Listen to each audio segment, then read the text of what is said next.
Test, test.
You're not going to hurl, are you?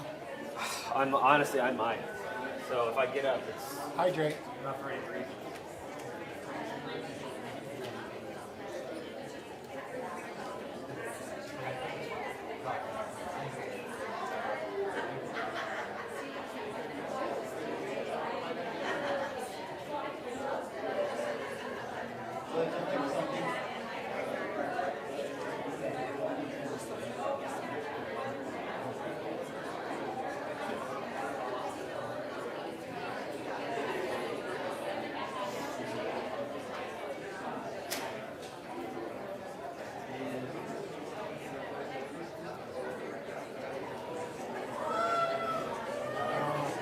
Close.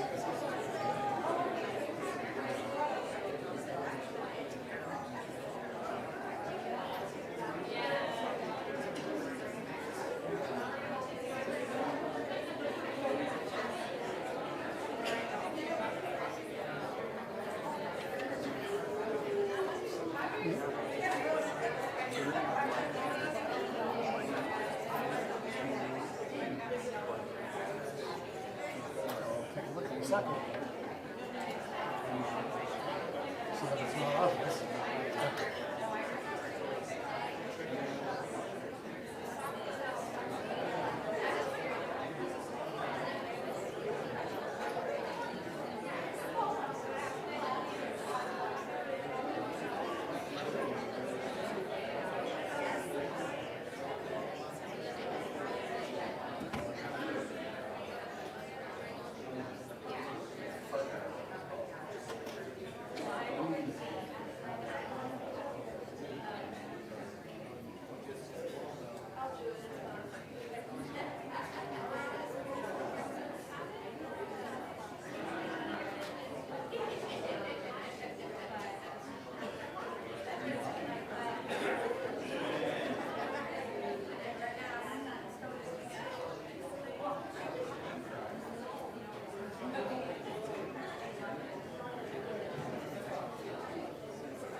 Closed session? I don't think we have a closed session. No, I don't think so. Oh, we had that special meeting. Yeah.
Ladies and gentlemen, welcome to the Elkhorn City Council meeting.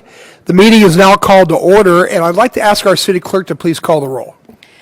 Councilmember Mitchell is absent, all others present. Would you please stand with me for the Pledge of Allegiance, and afterwards remain standing for a brief moment of silence. I pledge allegiance to the flag of the United States of America and to the republic for which it stands, one nation, under God, indivisible, with liberty and justice for all.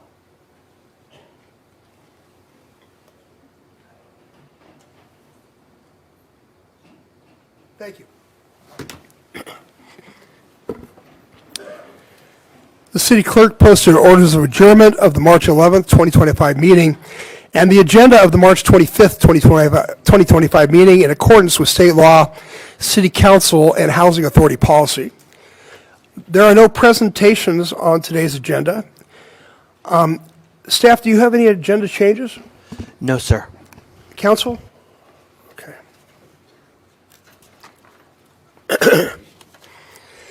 We are now at consent items. Consent items are routine matters enacted by one motion according to the recommendation listed below. With the concurrence of the City Council, a council member or person in attendance may request discussion of a consent item at this time. Council members, do you wish to pull any of the consent items? Okay. Staff? No. I'd like to make a motion then to approve the consent items. Second. Please vote.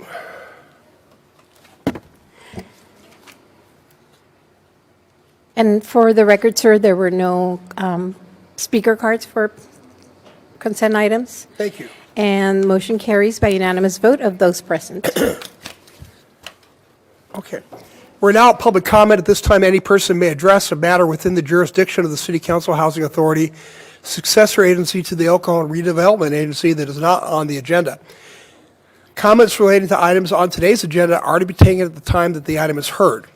State law prohibits discussion or action on items not on the agenda. However, City Council and Housing Authority members may briefly respond to statements or questions. And, of course, an item may be placed on a future agenda. And one thing I know there's a lot of folks in here I haven't seen before, and I imagine many of you want to speak. This round of speaking is public comment is not related to an agenda item. So if you want to speak about a specific agenda item, go ahead and wait for that to come up. For right now, we're looking for public comments about anything general to do with the city or the City Council. Do we have any speaker cards? Sir, we have 6 speaker cards for public comment. The first one is truth.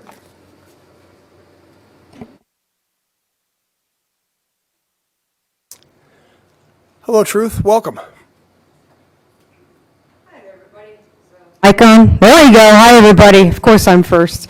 Recently, Steve went to a Lemon Grove special meeting regarding the county's mega sleeping cabins program implemented without the Lemon Grove residents' consent with useful yet completely irrelevant stats. Unfortunately, the county does not care what actually works and what doesn't work, although they're very experienced at what doesn't work. For example, the county's Windsor Point mess in Carlsbad has caused a serious safety disaster for residents there. Everyone knows what the county will bring to Lemon Grove with 72 sleeping cabins. It's going to be the opposite of what Elkhorn's small sleeping cabins program has achieved. So many in Lemon Grove were furious with Steve, as well as with Patricia Dillard and Jack Shue from La Mesa, for making an appearance and even being allowed to speak at the beginning, which came across as more backroom deals. Just FYI. Next, some overdue transportation news. There may soon be 3 new taxes coming onto future voting ballots. MTS is seeking a tax or 2, including a new additional $10 vehicle registration fee to fund their failed public transit system. Sandbag will also be seeking yet another tax. And with their record of cover-ups, corruption, coercion, fiascos, and flubs, I can't see anyone in their right mind supporting any of these tax schemes. Especially when people find out that Sandbag wants to put managed toll lanes on every single highway in this county. Some may claim it's just a draft plan, or it's just HOV lanes which cause traffic, but we all know this has all been in the works for a very long time. And regarding my seeing Steve at the Sandag joint meeting, That meeting was held at the Caltrans building where their security was demanding everyone present an ID to enter a public meeting. That was an unlawful impediment, and it shows the hypocrisy of those running the state when they're whining about not cooperating with ICE for the undocumented. Only papers, please, for us American citizens. And to summarize Phil's thoughts on SB 54, to quote St. Augustine, an unjust law is no law at all. Phil said it's America's commitment to rules and laws that make America different and make people want to come here. The rest of the world is steeped in nepotism, corruption, open bribes, no accountability, etc. However, morally and ethically, I'd say we've been heading that same direction for a very long time. And that's exactly why we need to start being the living examples of the change we want to see. Self-respect needs to come back into style. And Michelle, the word she was looking for regarding Bill and Gary is manipulation, which is something that can happen to anyone at any age. All it takes is a skillful deceiver and a willing receiver. And I actually share a concern that Michelle has expressed that this council is becoming increasingly partisan and political. And when I say increasingly, I mean it's just becoming more and more obvious in words and actions. It's the type of nonsense that I'm used to watching, like a car crash at the County Board of Supervisors, but I actually do not want to see at the city council level in any city. So I hope this meeting is going to be the last one with blatant political posturing. And that's not making a political statement. I'm just saying what I don't want to see. Thank you. Thank you. Steve Johnson.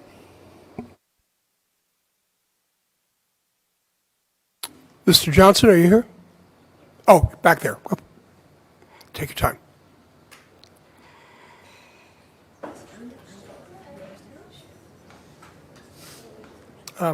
We have a, do we have the mic? Yeah, thank you.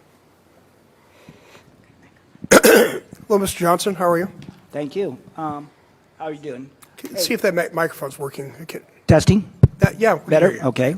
Hey, I'm disabled, and for 7 or 8 years, I've been trying to, get to your facilities, help, asking questions and stuff, but I don't necessarily have one person working on it. I did talk to Tracy yesterday, and so she remembers messages that were sent to her, emails and things like that, but still people didn't follow up. You have phone lines that weren't working. I understand you might have that stuff working now. So it's very difficult for somebody disabled to get, the city's attention of other problems. There's no one department, no one person, and you do talk to a lot of people. I sent a bunch of messages to your council people. I did get one lady that did respond or whatever. I just found the information. It just took me a little while to find it. But otherwise, getting people to respond in anything, I really had not much luck.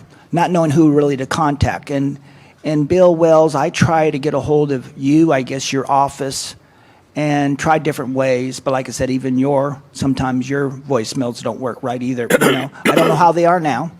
I understood that maybe possibility you might have done something with your phone system here in the last year or so. So I hope it's a lot better, But like I said, this has been going on for a long time. Well, as for myself, Mr. Johnson, I'd be happy to meet with you sometime. You can leave your number. Somebody will get back to you. I'll get back to you tomorrow.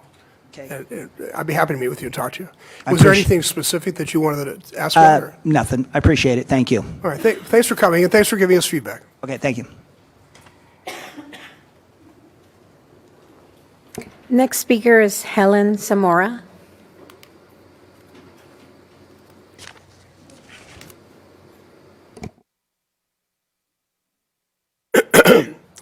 Hi, Helen.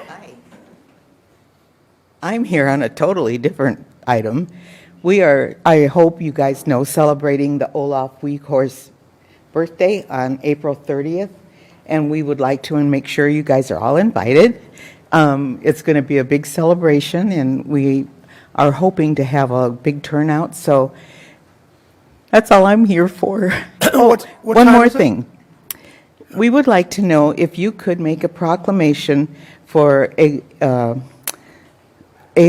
Olaf Weghorst Day for that celebration. Graham, can you help with that? Yeah. Okay. All right. All right. And what time? It's at the museum, right? Yeah, it's at the museum from 3 to 6. Okay. Okay. Okay, that's all I needed. In case there's people that are watching on TV that want to get to a website or anything like that? Do you have anything like that, or phone number or website? It'll be on the website. We're sending out invitations, so everybody's invited. Thank you. Okay? Okay, good to see you. Thank you. Brenda Hammond.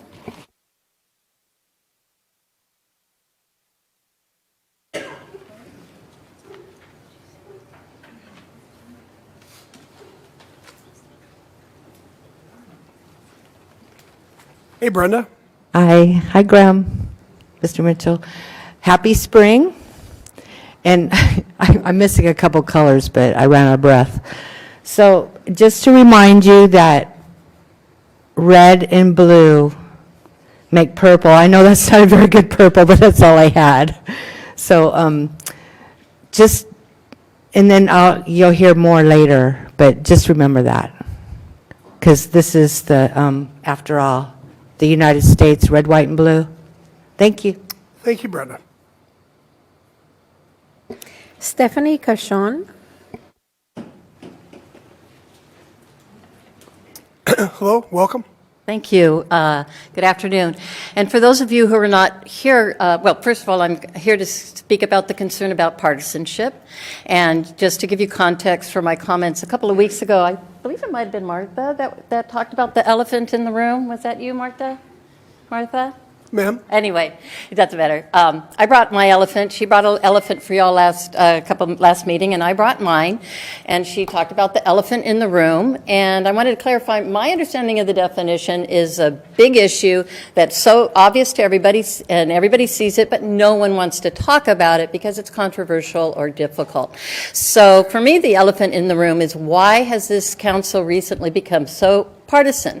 Now, I'll be honest, I've only been following it since January, but I'm pretty shocked to see, like, every time I look at the agenda, for one thing, I see, another partisan bill popping up, and it's like, why are we spending so much of our local resources on controversial, somewhat divisive issues that have to do with the states? So for me, or the feds, so for me, the elephant in the room is, this partisanship means that somebody is running for a higher office. That's what it looks like to me, and that they're using their position on the city council to campaign, and they're wasting resources. And I really want to urge city council members to look closely at the city charter and save yourselves, because I believe that this partisan action, in addition to being wasteful, is possibly against the city manager form of government that you have here in El Cajon,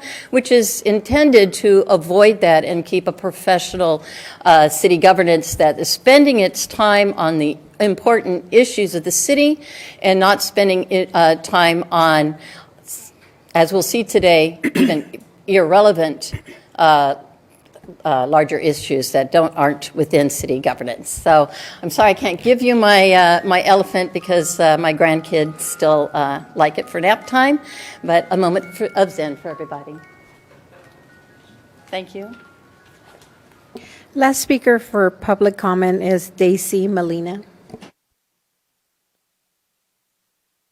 Hello, ma'am. Welcome. Hi, good afternoon, council members and Mayor Wells and the whole community at large. Wow, what a turnout today. Thank you for giving me the time. Today, I hope to share some light and relevant community news with the community here. I wanted to invite everyone to, I represent Parkway Plaza, if I didn't say that. My name is Daisy. I'm the general manager over there.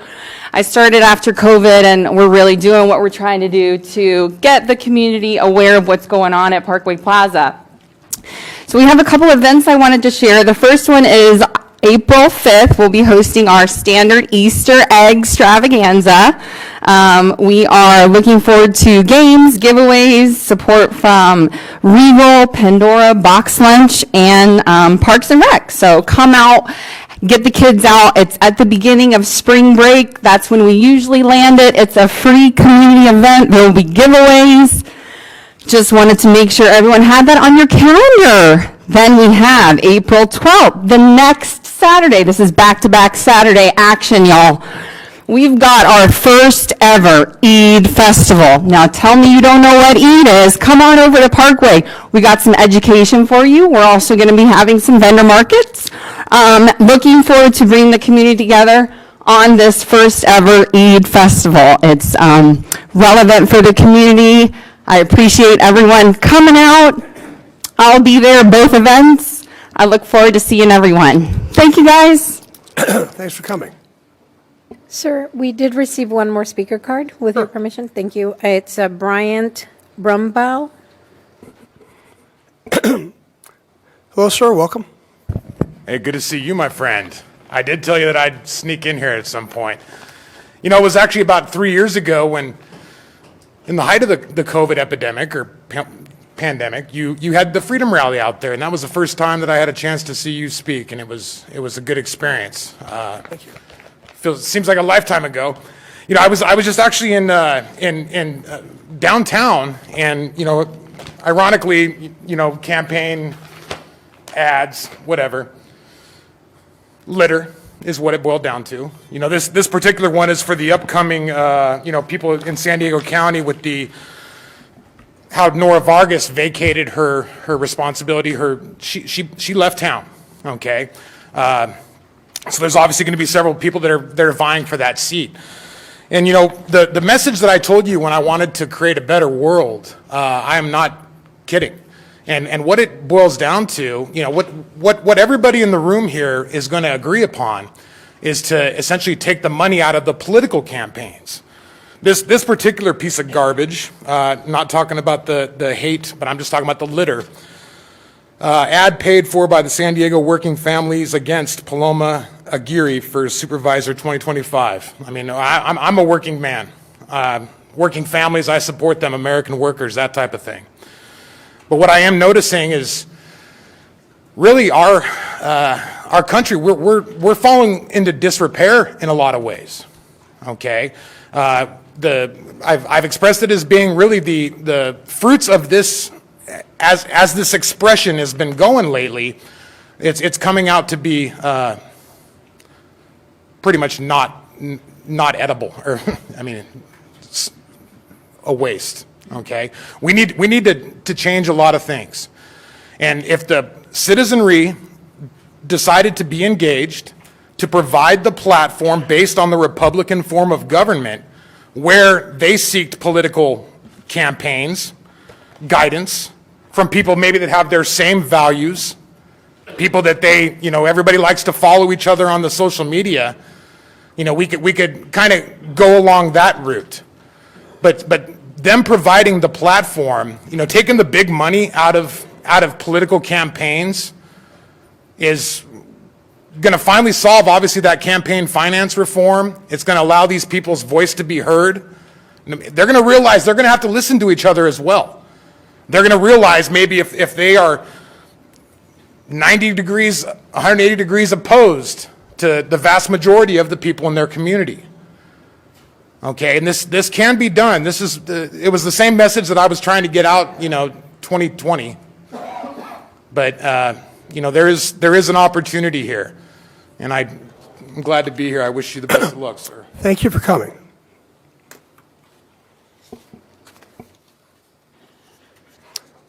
Okay, that the last one?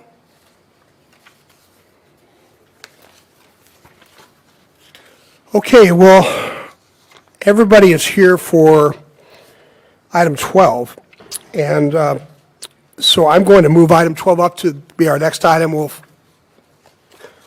move everything back after that. Fine with you, City Manager? That sounds good. And remember, there is an emergency meeting that we needed to call for an emergency declaration. That meeting is set for 5:30, and so wherever we are with the agenda, I will probably interrupt at that point because we'll need to open the meeting and then we can continue that item, but just so you're aware of that. These folks are all going to be brief and succinct, and we'll be done by 5:30. Okay, great. So we're going to talk about this item, but before we get started,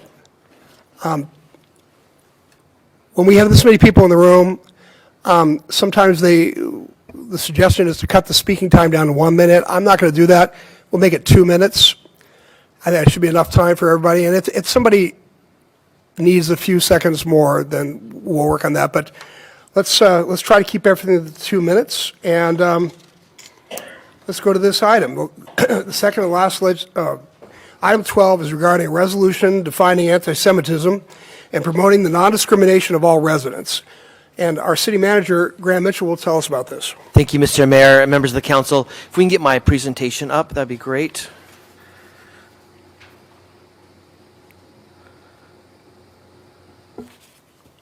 Mr. Mayor, members of the council, at the last meeting, both Mayor Wells and Deputy Mayor Kendrick brought forward an item having to do with a resolution defining anti-Semitism for the city council to consider. After taking some discussion and also some public comment, the city council directed staff to bring forward a resolution that would do that. As part of that agenda packet that the mayor and deputy mayor brought forward, there's a sample resolution included. Staff indicated at the direction from the council that we would be utilizing that resolution as the base, and we would work off of that resolution. Staff has made some, I'd say 5 substantial changes to the draft resolution that was presented to the city, and I'll walk through those 5 changes right now. And I've also included in the agenda packet a red line version of the resolution, so you can clearly see every single word that was changed or word that was added. So the first thing we did is we made it El Cajon specific. So we referenced city's diverse population.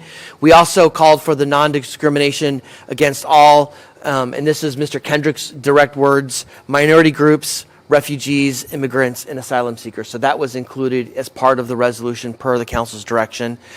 Staff also identified the city's commitment to protecting freedom of speech and expression. We also streamlined the resolution. I removed any references to foreign organizations. I took out references to the state of California, the federal government, things that we have no control over, focused on local government and El Cajon issues. I also took out any overly subjective statements from the resolution, and so it has been streamlined. We also, in the resolution, included a reference to 2 city policies that the city already has about non-discrimination, so I thought it important to recognize those policy statements as part of this resolution. And finally, unlike the original resolution presented to us, I actually included the direct exact wording of the IHRA's working definition of anti-Semitism. It does make reference to the contemporary examples of anti-Semitism, but does not include those verbatim in the resolution. So with that, staff is here to answer any questions that you have about the draft resolution, and that concludes our report. Thanks, Mr. Mitchell. I appreciate that. The one thing I do want to say before we get started, somebody sent me a social media post purportedly from a group called the Jewish Voices for Peace. And in that post, the person who wrote it said that it was my intention to give orders to the police department to arrest anybody for a hate crime that said anything negative about Israel. And I just want to clear the air that was not only is that not my intention, and I have no willingness to do that, I also don't have the authority to do that. That would take. I don't even know how you could do that. So I just want to make it clear. So if that's going to be coming up today, I want to say loud and clear that is not part of this issue. Mr. Mayor, in addition to that, even if that was your intention, there's nothing in this resolution that I've presented to the City Council that would direct that to occur. Yeah, thank you. I appreciate that. All right, let's go ahead and get started. We have, as of now, 39 speakers. The first one is from Alberto Mansour.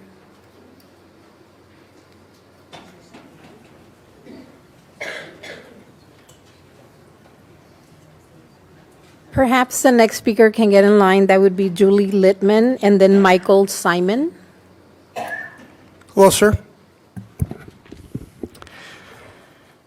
Good afternoon. Thank you for opening the forum to all of us. I am a Mexican-American Jew. And being a Jew is easy. You're either born or raised as a Jew. That's it. It's easy until it's not. It's not easy when people hate you for being a Jew.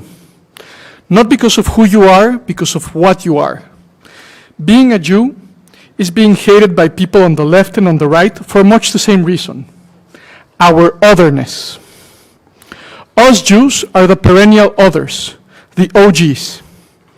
Other religion, other food, other clothing, other language, other color. Yeah, color's a big one. We're not white enough, or brown enough, or black enough, or red enough, even if there are white, brown, red, and black Jews all over the world. We're just not quite the right or enough color. We're also all powerful, but not powerful enough. We control all the money, all the banks, all the media, all the government of all the world, every school and museum and gallery and newspaper and TV station. Just not enough for them not to be constantly against us. This, of course, is a stereotype like those the International Holocaust Remembrance Alliance, working definition of anti-Semitism, tries to fight against. The IHRA definition provides a clear and standardized framework to identify and combat anti-Semitism in all its forms. Adopting it is crucial in safeguarding Jewish communities from hate, violence, and discrimination, especially in light of rising anti-Semitism today. Thank you so much. Thank you, sir.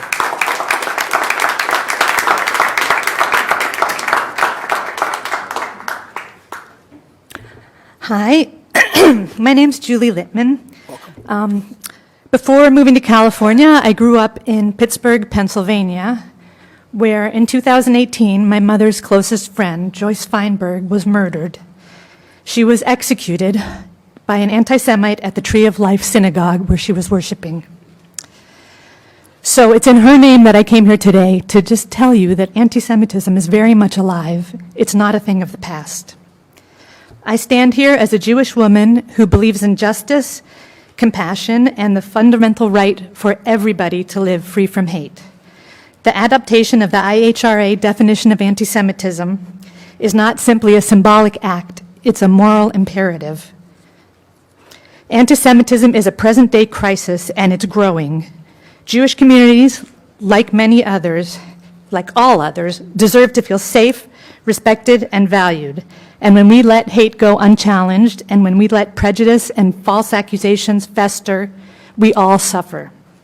By adopting the IHRA definition, we're sending a clear message that we will not tolerate hatred, no matter what form it takes. And we're ensuring that the next generation grows up in a community that stands up against injustice and stands with those who face discrimination. This is more than just about the Jewish community. It's about our shared humanity, and it's about making El Cajon a place where everybody, regardless of their background, can live in peace. Thank you.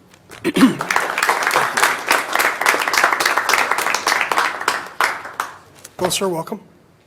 Mitchell Simon, Mayor Wells and City Councilman, thank you for being here.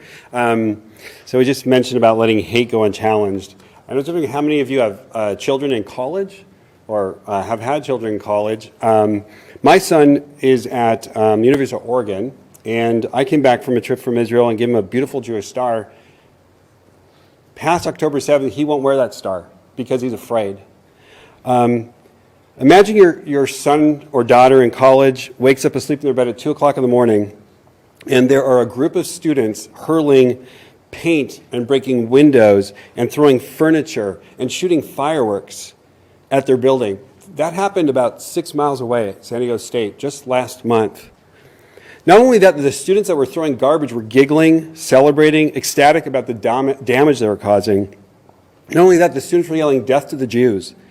Not only that, they're filming themselves, proud of what they're doing, looking and trying to up one another in creating more destruction and more hatred. And on the news and in the paper, reporters are calling this an alleged hate crime. And I ask, an alleged hate crime? I mean, is the act of destruction and yelling for more destruction, and especially destruction of a people, not a hate crime? Is this really a discussion? Unfortunately, yes, without language, that explicitly states that calling for the elimination or destruction of a people, of any people, these acts and these words are merely words. I've looked around this city, and it's a beautiful city. You have a beautiful city here. And San Diego State is only 6 miles away. It's also about 6 miles away from my home. I hope that, and I urge you to keep this city safe, so we don't have acts like that, and we don't have people teaching your children how to hate. Thank you so much. Thanks, sir.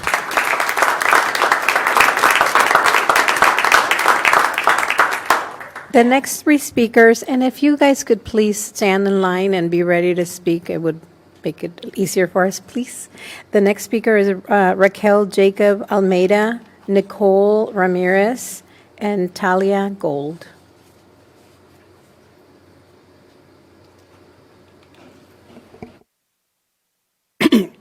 Hello, welcome. Hi, thank you. Hello.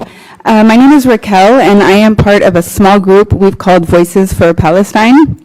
I'm going to read a passage written by my friend who is Palestinian. As you'll hear, much of this is about the definitions, examples of anti-Semitism that include criticism of Israel as being anti-Semitic. For example, claiming that Israel is a racist endeavor as characterized as anti-Semitic. So here is my friend's written response. My name is Tanya, and I am of Palestinian heritage. My father was born in the Christian quarter of Jerusalem and raised in Bethlehem. My family, like many others in the Palestinian diaspora, has deep roots in the Holy Land as educators, farmers, and business owners before we were displaced. My views on Israel's actions and policies are shaped by generations of lived experience, academic study, and moral conviction. These views are not anti-Semitic. Let me say that clearly. My critiques of Israel are not rooted in prejudice against Jews or Judaism. But under the IHRA definition of anti-Semitism, they would be miscategorized as such. That's the danger. The IHRA definition conflates legitimate, informed criticism of a nation-state with hatred towards a people. It risks silencing necessary debate and punishing those of us, especially Palestinians, who speak about injustice. Anti-Semitism is real and must be fought, but censoring critique of Israeli state violence does nothing to protect Jewish communities. In fact, it undermines both justice for Palestinians and the urgent fight against genuine anti-Semitism. This definition is not good for Jews, it's not good for Palestinians, and it's not good for democracy. I urge you to reject the IHRA definition and stand up for free speech, moral clarity, and human rights. Thank you. Thank you.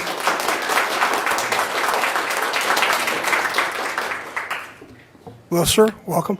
Good afternoon. My name is Nicole Murray Ramirez, past Vice Chair of the San Diego County Human Relations Commission and current Chair of the City of San Diego's Human Relations Commission, which just a few weeks ago unanimously voted yes on IHRA. I've had the honor of advising serving the last 8 mayors of San Diego, 5 Republicans and 3 Democrats, and currently also chair of the Police Chief Advisory Board and serve on the Sheriff's Advisory Board.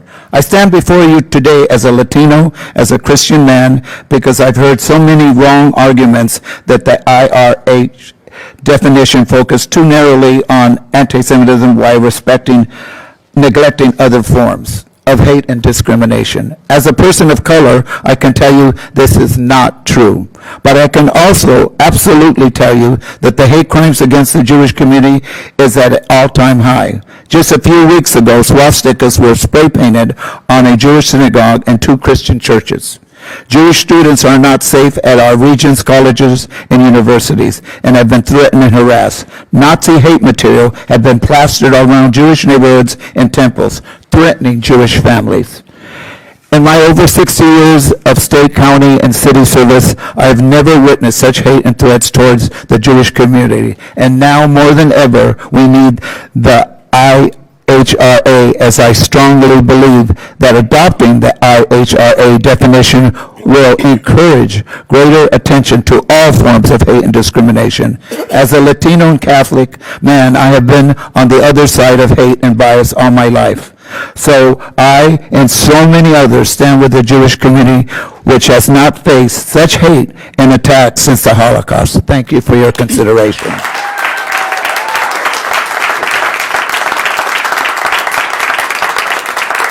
Thank you, sir, and thank you for your service to the city of San Diego. Hi, my name is Talia Gold. Hi. I'm a recent graduate, college graduate with, sorry. You're Let me doing take great. a breather.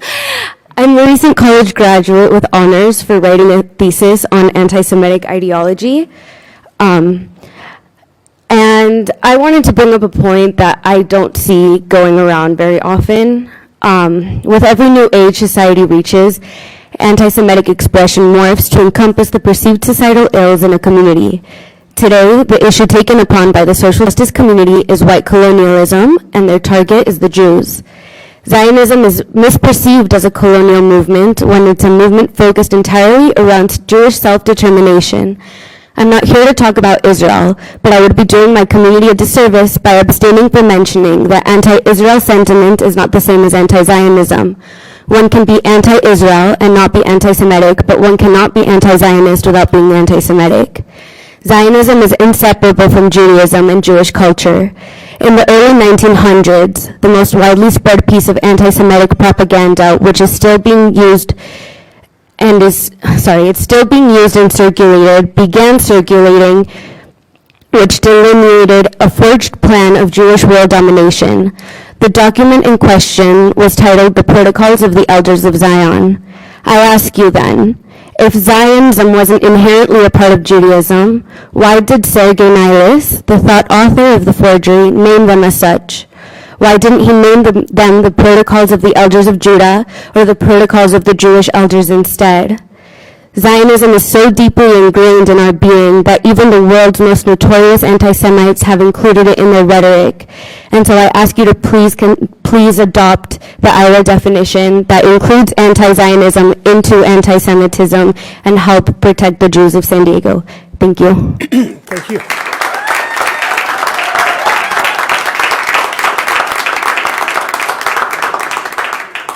For the record, Councilmember Mitchell has joined the meeting.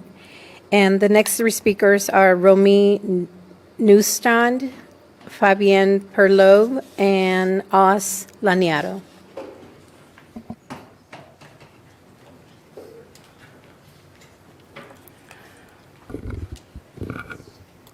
Council members, Mayor Wells. Welcome. I'm a Jewish mother. My family's quite familiar with anti-Semitism. My husband and I would get common tropes. And our kids were told that Hitler should have finished the job or to go back to Germany to the ovens. Then we started getting the word Zionist used against us as a slur to keep me out of professional opportunities, to keep our kids out of clubs and social gatherings. And since October 7th, well, there is a new addition. You're responsible for a genocide, they snarl. Your family are baby killers. See, anti-Semitism shifts as those who want to villainize Israel and Jews co-opt words like Zionism and genocide to mean something else, which is why the IHRA definition is imperative. The definition includes examples such as demonizing Israel or denying its right to exist as anti-Semitism. From the river to the sea, Palestine will be free is anti-Semitism because it's openly expressing the goal to remove Jews from their 3,000-year-old ancestral homeland and denying its right to exist. The definition doesn't directly mention the term genocide, but this accusation can be anti-Semitism under the definition because it's based on false or exaggerated claims that delegitimize the state of Israel. The repeated lies of the likes of Jewish Voices for Palestine claiming Israel commits genocide are simply outrageous. Although there have been tragic civilian casualties in military operations because Hamas embeds itself among civilians, Israel takes extraordinary steps to minimize harm as it defends itself from terrorists. Any loss of civilian life is tragic, but the world is not witnessing a concerted effort to deny Palestinians the right to exist as a people. In 2020, the Palestinian population was 5.1 million. Today, it's 5.6 million Palestinians in Palestine. There's no genocide where a population has increased. Ma'am, Now, just imagine wrongdoing is used as a weapon to harass, bully, discriminate, exclude, and scare non-Jews. I'm sorry to interrupt you, ma'am. I'm sorry. We have to stick to the time limits, but I appreciate it. Thank you. Thank you so much for protecting families like mine with this definition. Thank you.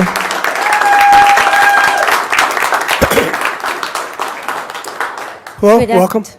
Good afternoon. My name is Fabienne Parlov. I am the Regional Director for the Anti-Defamation League in San Diego. As you may know, ADL is the nation's leading anti-hate organization combating anti-Semitism and bigotry of all kinds. I'm speaking to you today in support of your resolution directing the city of El Cajon to utilize the International Holocaust Remembrance Alliance working definition of anti-Semitism as a non-legally binding reference point or tool that can provide guidance to better understand and address contemporary manifestations of anti-Semitism. We are in a moment of great danger for the Jewish community. Since October 7, 2023, ADL has tracked a worldwide surge in anti-Semitic incidents and attitudes. In San Diego, we recorded a 200% increase in anti-Jewish incidents, including anti-Semitic threats, slurs, vandalism, violent threats targeting Jewish schools and institutions. The IRA definition has been adopted by half of U.S. states and over 1,000 local governments, universities, and other institutions to help monitor, teach about, and combat anti-Semitism.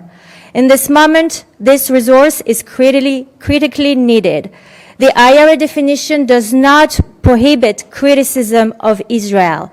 The text clearly states, criticism of Israel similar to that leveled against any other country cannot be regarded as anti-Semitic. Manifestations of anti-Semitism change over time, and the IRA definition is an important resource in identifying anti-Jewish hate that targets Jewish members of our community, whether the discrimination is motivated by anti-Israel sentiment or any other factor.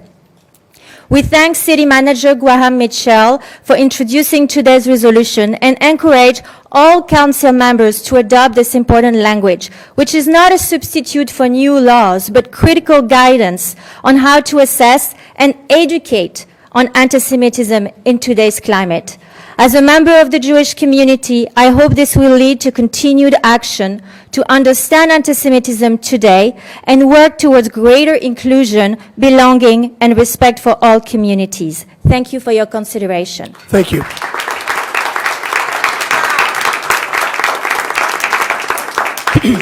Hello, sir. Welcome. Mayor, council members, my name is Oz, and I serve as the Executive Director of Stand With Us in the Southwest. Stand With Us is an international organization that educates about Israel and fight anti-Semitism. First of all, I want to thank you for bringing forward the IRA definition of anti-Semitism. And let's be clear. If the other side will repeat the lie, it doesn't make it the truth. Adopting this definition does not silence criticism of Israel. It does, however, draw the line when criticism crosses into dangerous territory. When calling and blaming every Jew for the decisions of the government of Israel, this is anti-Semitism.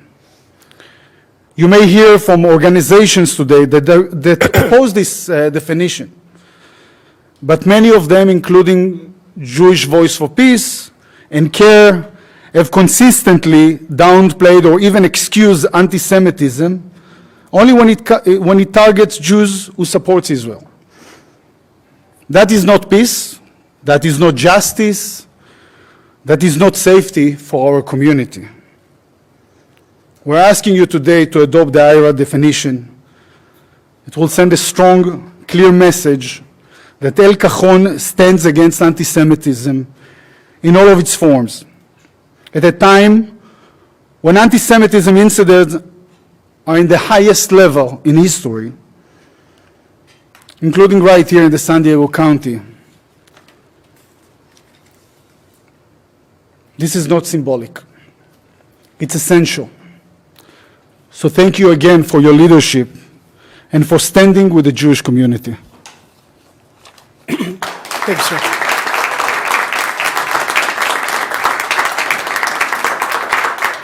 Tina Bernard, Leslie Ann, and Tina Colas.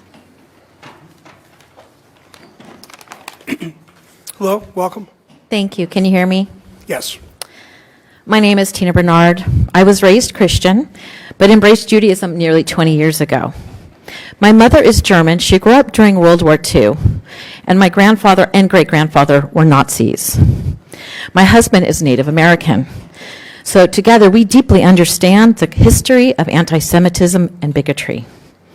At the last council meeting, Jewish Voices for Palestine claimed that the definition silences Palestinian activism by conflating criticism of Israel with anti-Semitism. This is misleading. The definition prevents hate that crosses into anti-Semitism, like claiming Israel's existence is inherently evil. It does not target legitimate discussions of Palestinian rights or critiques of Israel's policies. But chanting, "May ISIS behead you," "Go back to the gas chambers," or "From the river to the sea," or equating the Star of David with the swastika, those are anti-Semitic. We've seen this hatred spread on campuses and streets. When I converted to Judaism, my rabbi said, "You're walking with us." Never did I think I would be walking at a time when anti-Semitism would be this rampant. Those opposing this definition, they're doing it because they want to continue their behaviors unchecked. The Jewish community, along with all communities, deserve a clear definition that protects against hate, safeguarding not just Jews, but the values of mutual respect and coexistence that underpin our Western democracy. It helps draw a line between free speech and hate crimes, and that line has gotten way too blurred lately. Thank you.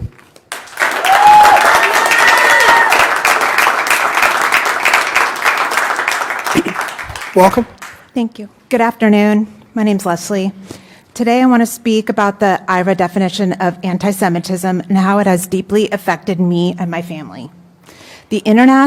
As a reminder, the International Holocaust Remembrance Alliance defines anti-Semitism as a certain perception of Jews which may be expressed as hatred towards Jews. It includes both traditional forms of hatred and more contemporary expressions, such as denying the rights of Jews to self-determination or targeting Israel in ways that are disproportionate or discriminatory. For me, this definition is not just a set of words. It represents a growing reality. I am a parent of 3 children who are Jewish in San Diego. They are active in our Jewish community, attend multiple synagogues, and participating in Jewish life. But it's painful to acknowledge that their safety and the ability to practice their faith openly is increasingly under threat. We should be able to walk into a synagogue or a community center without fear of violence or discrimination. Anti-Semitism is not just a problem of the past, it's a threat to our present and future. Whether it's the rise of hate speech, attacks on Jewish institutions, or subtle but dangerous forms of bias, these all affect the way my children experience their Jewish identity today. Every time they step out into the world, I worry about their safety. It's a concern that no parent should have to carry, yet it's one that weighs heavily on my heart, especially with my oldest going to college next year. The ability to practice Judaism freely without fear is something I hope all people can enjoy, but right now for Jews, it's something we must protect, and it starts with understanding and acknowledging what anti-Semitism truly is. Anti-Zionism is anti-Semitism. Thank you very much. Thank you.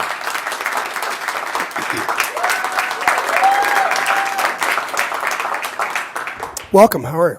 Hi, good afternoon, Mayor Wells and council members. My name is Tina Colas, and I'm a registered nurse as well as an educator. And I'm here today sharing with you the fact that I've dedicated my career to shaping young minds. I've come before you to express my responsibility in the classroom. Classrooms should be a place where students can explore, learn, and grow, where respect, diversity, and inclusion are not just taught, but practiced every single day. Unfortunately, anti-Semitism remains a pervasive threat in many of our schools, manifesting in both subtle and overt ways. often in the form of harmful stereotypes, prejudice, and discrimination. This is why I urge you to adopt the IHRA definition of anti-Semitism. By doing so, we set a clear standard that will guide educators, administrators, and students in identifying and addressing anti-Semitism wherever it arises. This definition is a crucial tool in preventing anti-Semitism from taking root in our schools, ensuring that Jewish students, teachers, and staff feel safe and respected, just as every student does and should. Adopting the IHRA definition is not about limiting free expression or stifling political discourse. It is about ensuring that hate and discrimination has no place in our society. It allows us to differentiate between legitimate criticism of Israel and targeted attacks against Jews based on their identity and religion. We as educators have a moral duty to create safe learning environments. You, as elected officials, have a moral duty to create safe living environments. By adopting the IHRA definition, we send a message that anti-Semitism is not tolerated, and we affirm our commitment to fostering a culture where everyone, including Jews, can live peacefully. Thank you very much. Thank you very much.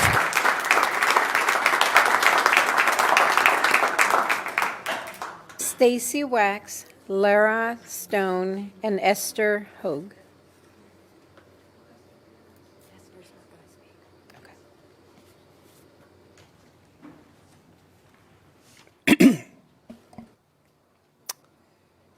Hello, welcome. Hi, thank you for having me. I had a full speech written that I was fully prepared to say, but it sounds a little bit redundant and repetitive, and I'm actually shaking and in shock that the gentlemen in front of me are standing there laughing while pretending to be peace activists while we're talking about the fact that our children are scared for their safety. This definition and this resolution should not be controversial. There's nothing controversial about it. If it was any other marginalized group, nobody would be questioning us whatsoever.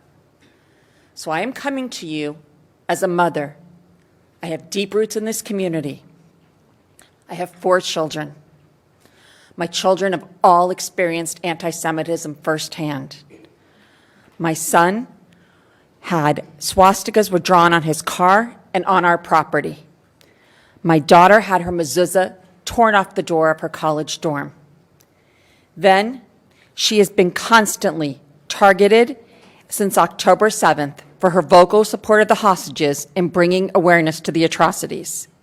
Her exact words after October 7th were, "I knew that on October 8th, I would not even have time to grieve the awful tragedies of October 7th. I would be too busy having to defend my right to simply exist to my classmates." This is at Georgetown Law School, by the way.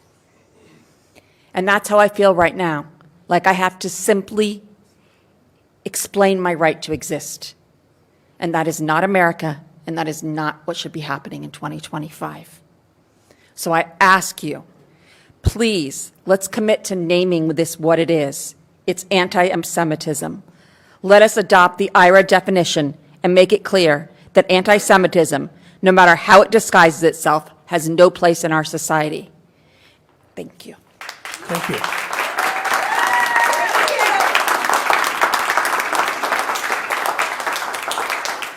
Oh, welcome. Good afternoon. Thank you. My name is Laura Stone. I'm a native Californian. I just recently moved back to San Diego after living in Las Vegas for 25 years. I there raised my now young adult children, my 3 children, while participating in both general community and Jewish community organizations and activities.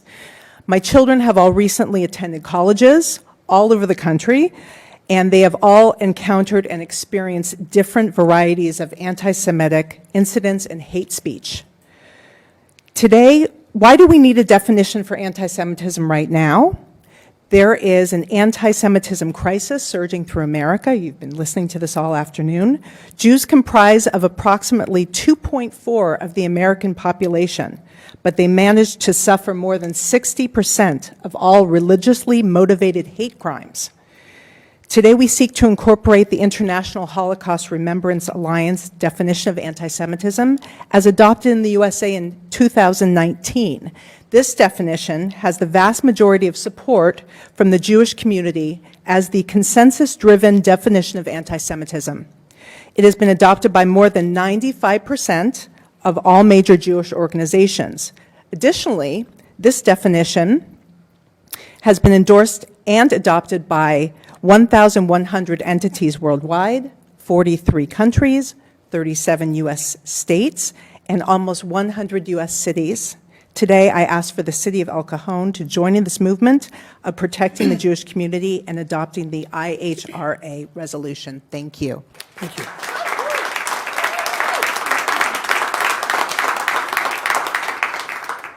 Ms. Esther Hogue decided not to speak. The next three speakers are Liat, Stephanie Nissan, and Robert Herbert. I already voiced my opinion extensively at the last council meeting. Today, I want to ask you, why is it that the only opposition the Jewish community is receiving by trying to adopt IRA in El Cajon is from Jewish Voices for Peace, CARE, and similar groups who are notorious for their anti-Semitism? As Councilmember Ortiz pointed out at the last meeting, when he read the direct language off IRA, criticism of Israel is not considered anti-Semitic.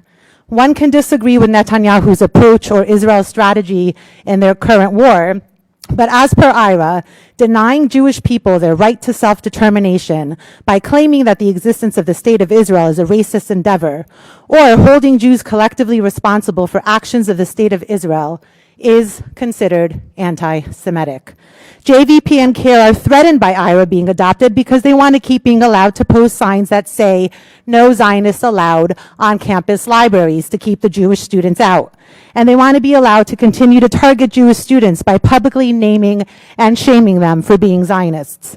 This is anti-Semitic. Criticizing Israel is not. Remember, 95% of American Jews consider Israel as an essential part of their Jewish identity. Think about this. And please think about who is representing the opposition here today and what their ulterior motives are. While they are claiming that IRA threatens their freedom of speech, what they are asking you for is the freedom to continue to spew their hatred, anti-Semitism, and evil. Remember that JVP is comprised of mostly non-Jews and in no way represent peace. Like, zero way do they represent the Jewish voice or peace. They are made of anti-Semites who try to discredit the broader Jewish community by claiming that they are Jewish. Thank you for your time. Thank you.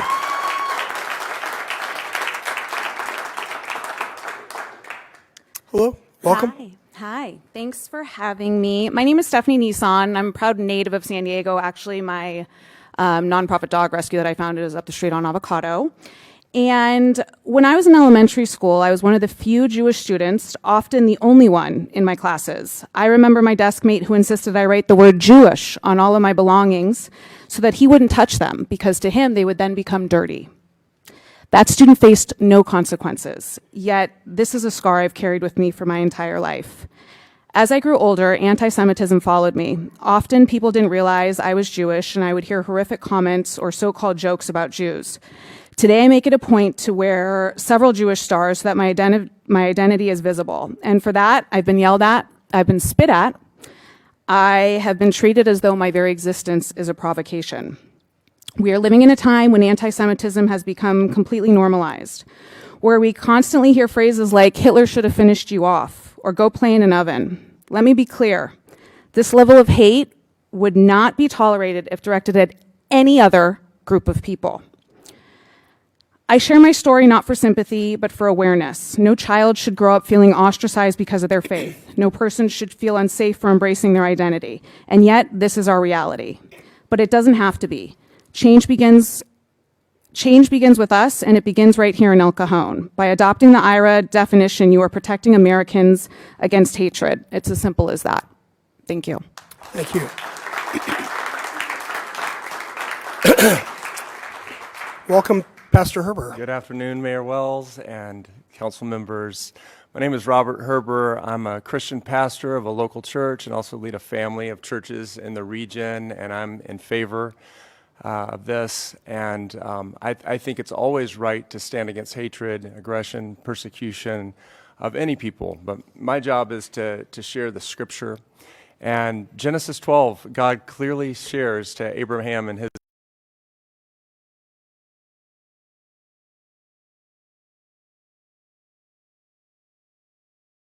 clear that all nations will be judged by how they treat the Jewish people, and what is done to them will be done back to them. And so I appeal humbly to you today to adopt this so that we can be blessed as a city, blessed as a region, a state, and a nation. Thank you so much. Thank you, Pastor.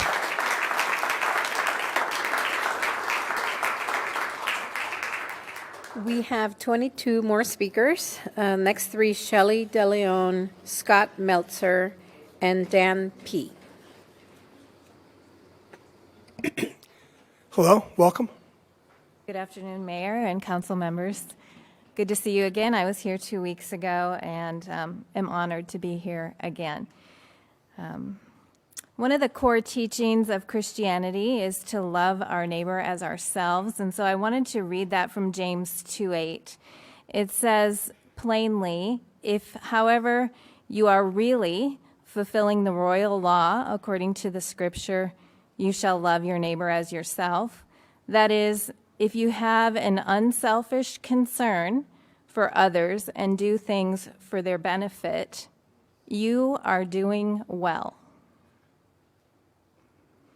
This extends to all people, regardless of their background, including Jews.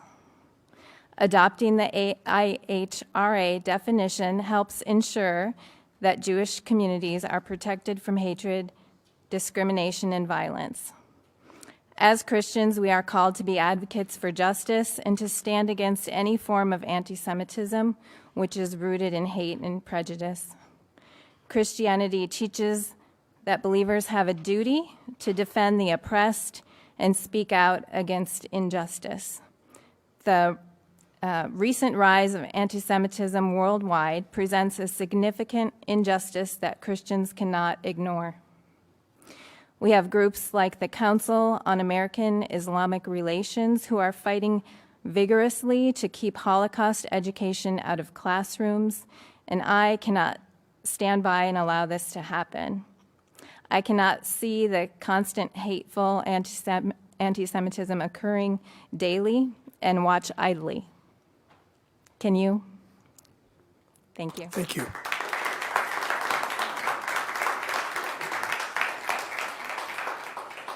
Welcome, sir. Thank you, council members, Mayor Wells. Treat to be here. I'm Rabbi Scott Meltzer, and I want to thank you. I want to thank you for taking up this important resolution. It means a great deal. It means a great deal, hopefully, to everybody who would stand up against any community being discriminated against. In particular, a goodly number of my congregants live here in the city of El Cajon, and it would be a powerful statement to them about this being their home and their being accepted in it. I am often accused of being repetitive and redundant, so I'm going to try not to repeat. I do want to point out, though, that beginning with Mayor Wells and Councilmember Ortiz at the previous meeting and a number of speakers quoting from the IRA definition that explicitly precludes it from being used to preclude the possibility of criticism of Israel. And that has been quoted multiple times. I want to acknowledge that those who are against the resolution have yet to acknowledge that that's there, have yet to give an example of when this definition has been used to suppress speech, have not responded to the examples that are given there of when criticism of Israel crosses over, or does here in the resolution, in the working definition, when it crosses over into anti-Semitism. That the campaign against this is based on either misreading or intentionally misrepresenting and telling you what will be when this working definition passes as a resolution. So I encourage everybody to read the resolution, that it really is a statement against anti-Semitism. And while criticism of Israel is sincere and legitimate in all places where it is sincere and legitimate. It cannot be used as an opportunity for anti-Semitism. That is, rather than people being falsely accused of anti-Semitic comments when they criticize Israel, we are now finding that anti-Semitism is being given to the community couched as anti-Israel rhetoric. Just recently, my synagogue twice was vandalized. Clearly, vandalizing the synagogue is an anti-Semitic act, and the comments that were made on the building were anti-Israel comments. So please make it clear. Thank you. Rabbi, thank you for coming. I'm sorry to cut you off. That's okay. I'm sorry for being long. Appreciate it.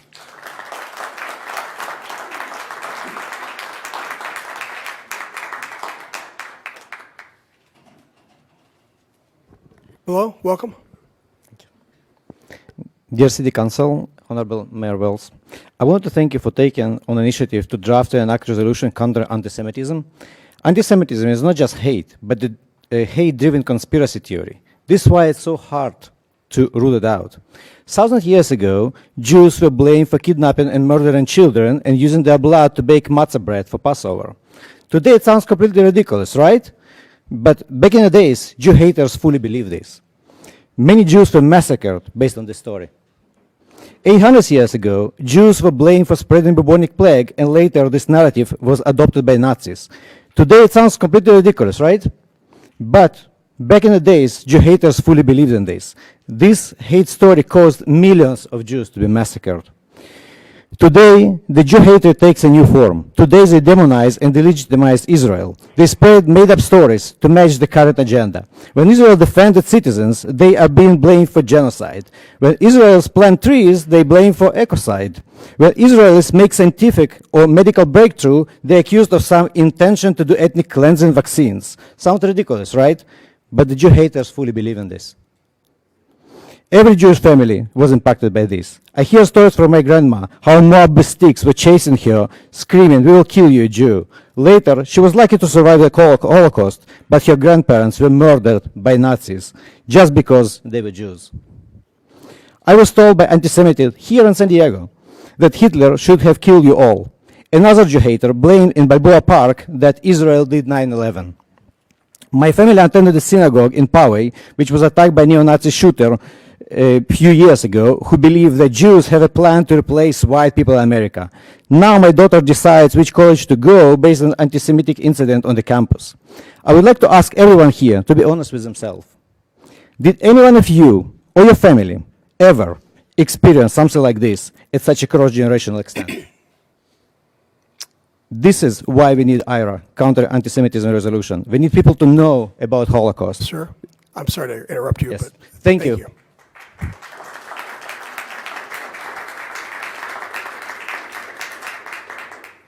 Bill Lee Truth and Chloe Becky.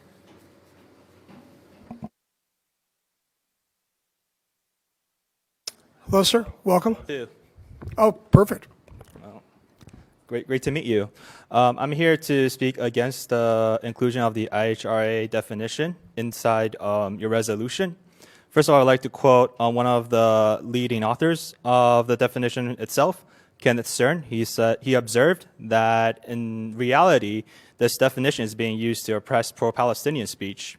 I'd also like to quote one of our own representatives here, a Jewish woman, Sarah Jacobs. When she voted against the definition in Congress, she claimed that this resolution would not help solve the anti-Semitism crisis. It would instead provide harm towards combating anti-Semitism. The resolution, when it mixes in anti-Israel rhetoric with anti-Semitic rhetoric, really reminds me of the community I come from, China, the Chinese nation, China right now, the People's Republic of China, which still calls itself quote-unquote communist, although it's not communist at all, tries to mix in all kinds of criticism towards the Chinese state, whether from the right or the left, whether it is targeting its domestic or foreign policies as a built-in racism towards the Chinese people. You can see it a lot in a lot of the Chinese press. And there are a lot of organizations in, for example, American campuses that are trying to further this narrative, most famously CSSA. The IHRA resolution reminds me of such efforts from the Chinese state to stop legitimate criticism towards China, while furthering this conspiracy that all Chinese people are somehow related to our great motherland. If you want another example, I can point out that the ADL has never opposed Viktor Orban when he claimed that all his political opponents are funded by George Soros. George Soros is a Holocaust survivor, by the way. Thank you. Thank you.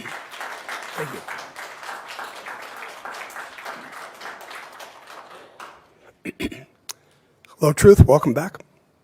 All right, I like the revisions, number 1 through 4. I like the promoting the non-discrimination of all residents, but I am against the rest of it.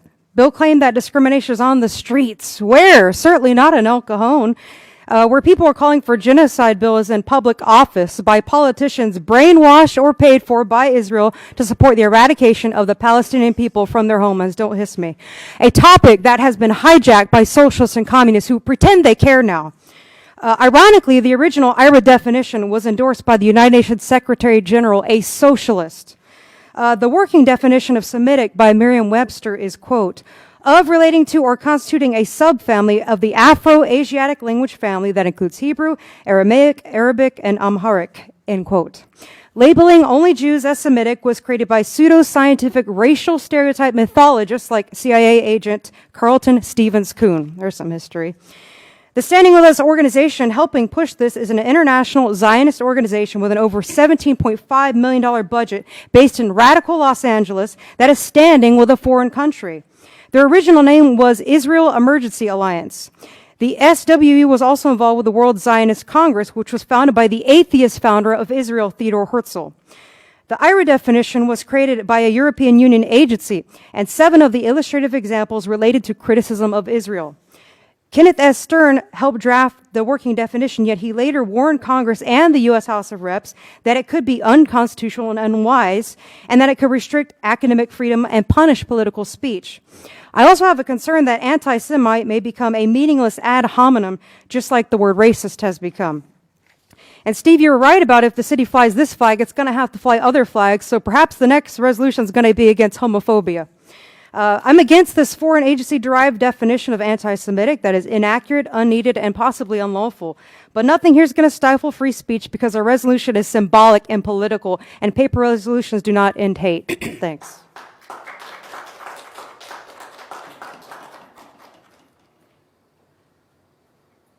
Hello, welcome. Hello, thank you. You have to pull it up because you're very tall. My concern about this resolution is also that it might be prohibiting free speech.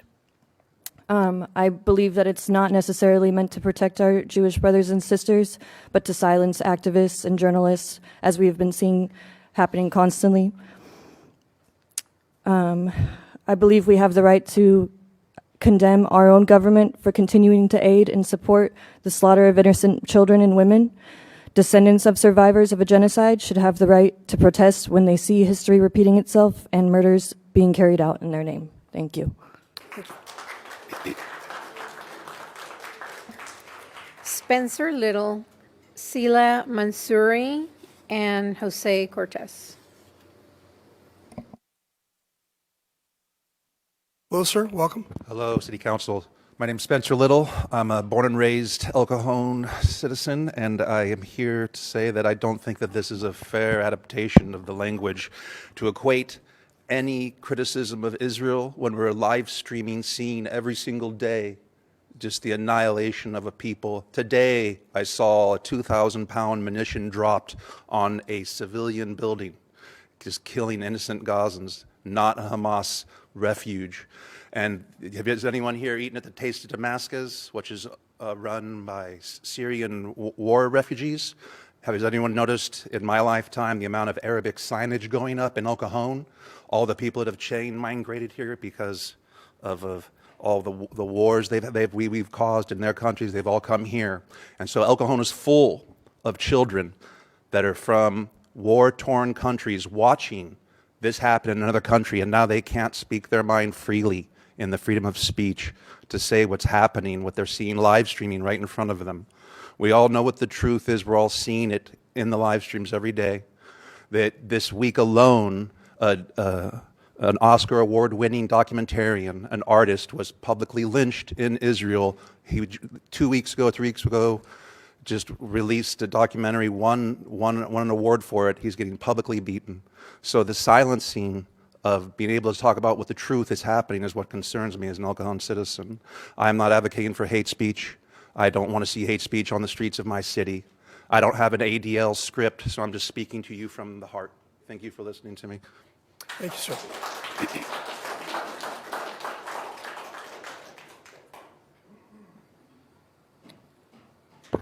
Hello, welcome. Hello. After reading HRRA working definition of anti-Semitism, I came to the conclusion that there's a lot of dangerously problematic issues. The guidelines are conflating anti-Semitism with anti-Zionism. That criticizing the actions of the State of Israel is anti-Semitism. It's clear to me that this type of definition infringes on speech. If this is adopted, not only will it harm and criminalize people that support Palestinian rights, it will harm the Jewish community. It's essentially assuming that all Jewish people are in accordance with the views and behavior of the State of Israel. It fails to protect Jews by not addressing the real threat, which is white supremacy, in most recent years having become the largest source of threats and violence. If you want to combat anti-Semitism at its core, we need to have a coherent, clear, and historically formed definition. Good thing we have one made by the Jerusalem Declaration of Anti-Semitism, developed by a group of scholars in the fields of Holocaust history, Jewish studies, and Middle East studies. As of now, it has been signed by 370 scholars. I'm going to read you some of their coherent guidelines of what is not anti-Semitism in correlation of Israel and Palestine. Supporting the Palestinian demand for justice and full grant of their political, national, civil rights, and encapsulated in international law.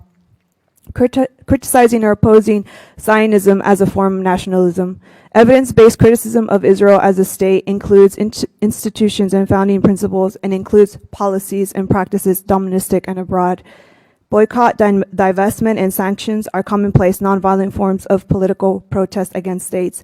In the Israel case, they are not in and of themselves anti-Semitic. Political speech does not have to be measured, proportional, tempered, or reasonable to be protected under Article 19 of the Universal Declaration of Human Rights or Article 10 of the European Convention on Human Rights and other human rights instruments. I will end my comment with this. To fight against anti-Semitism is to fight against all forms of racial, ethnic, cultural, religious, and gender discrimination. Thank you.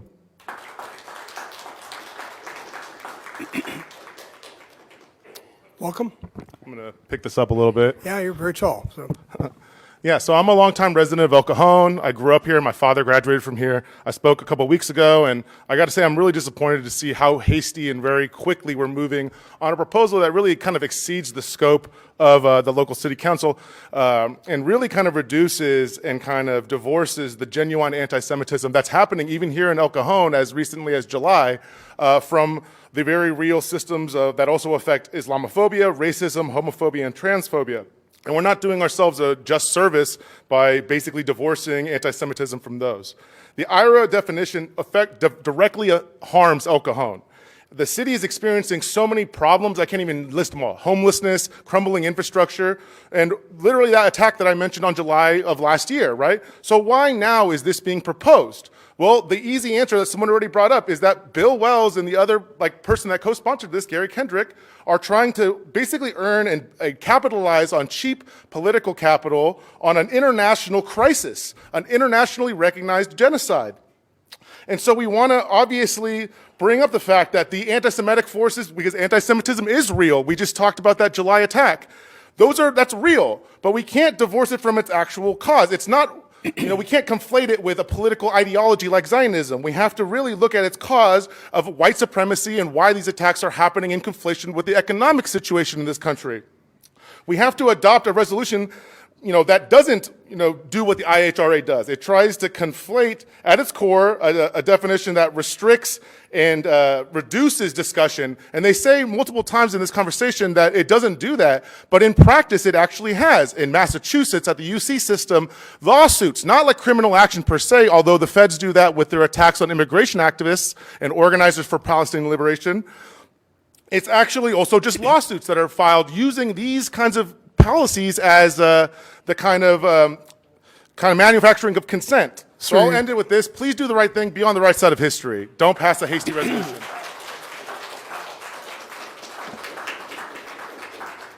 Anna Massey, Jamal Kanj, and Dr. Ryan Fan.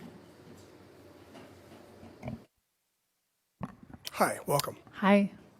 My name is Anna. I'm a teacher. I'm a parent. And I'm struck over this last hour and a half I'm very moved by how everyone in this room understands, recognizes anti-Semitism as a very grave truth, and that it's growing, and that all of us are in agreement. We all know that we must end anti-Semitism. And so I'm grateful for that topic, right, for us to grapple with it. And I'm here to say that in terms of this definition, this is something that can actually undermine that work. We need to make sure that as we work against anti-Semitism, that we don't mix it up and undermine full Jewish liberation, full Jewish diversity of thought by implying, by stating that an opinion about a country, a nation, about Israel's vast laws and policies and values, that some opinion about that is anti-Semitism. In that way, it waters that definition and it reduces the power that we have to combat anti-Jewishness.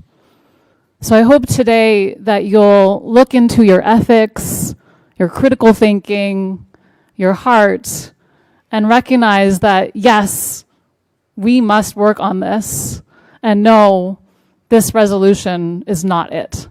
Thank you.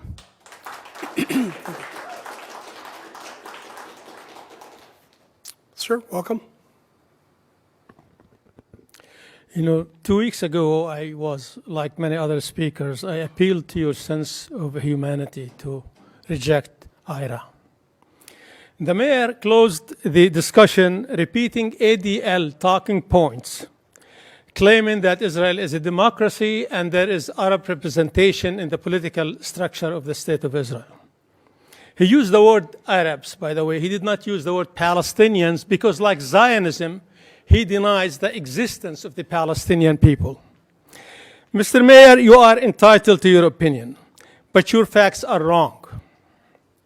Israel is at best a Jewish democracy, just as South Africa was a white democracy, not egalitarian democracy. Don't take my words for it.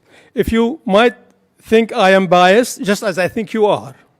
And instead, look at the findings of 3 international human rights organizations, Amnesty International, Human Rights Watch, and Israel's own B'Tselem, that describes Israel as a state that practices Jewish apartheid from the river to the sea. If I quote this, by the way, I would be labeled, according to IRA, as anti-Semite. I was born in a Palestinian refugee camp because Israel welcomed refugees from Europe because they were Jews, and expelled my parents from their homes because they were not. According to IRA, if I criticize what Israel had done to my own parents or myself, I would be an anti-Semite. I can stand here and criticize U.S. government, and I won't be anti-American. I can criticize the Vatican, and I won't be anti-Christian. But if I criticize Israel for what it did to my own family, I would be an anti-Semite. If you support this, You are promoting anti-Palestinian racism. Thank you.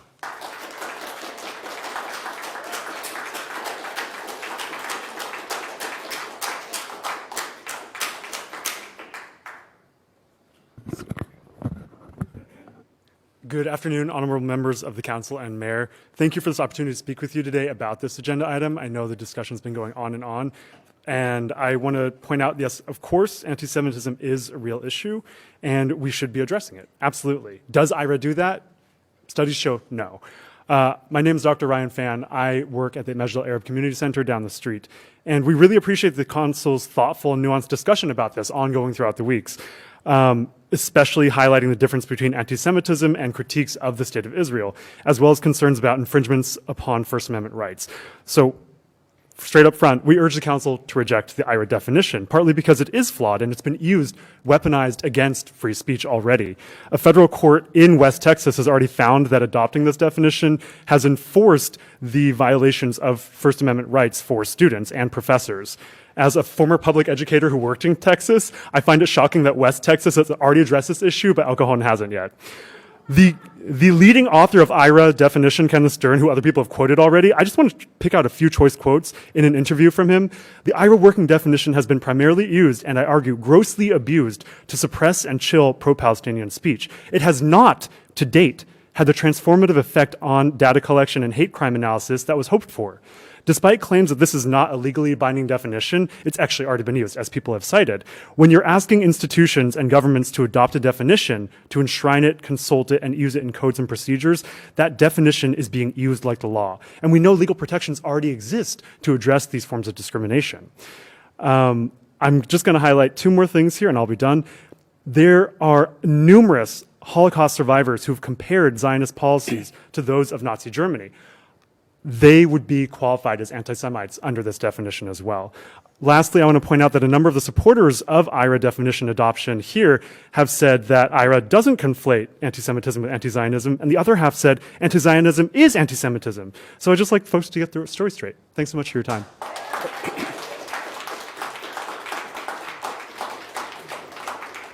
Brenda Hammond, Jesse Constancio, and Vicky Estrella.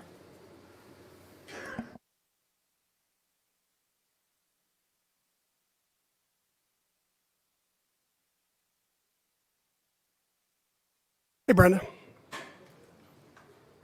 Hi. Okay, I'm going to simplify this. Coming from a homeless person that sees what's going on for the past 15 years, and you've heard me say I'm Bohemian. Well, my father was full-blooded. My mother was German, and yes, she was a little bit Jewish and a little bit Irish. She was a little bit of everything. So back in the late 90s and early 2000s, I became acquainted with the Chaldean people of El Cajon. Actually, my daughter's confirmation mom is Chaldean, as our daughters grew up together in Casa de Oro. Oh, and my favorite smoke shop in Lemon Grove is owned by a Chaldean couple that I've known for years. When 9/11 happened, my Chaldean friends were treated badly, very badly. They were blaming them for everything that was happening.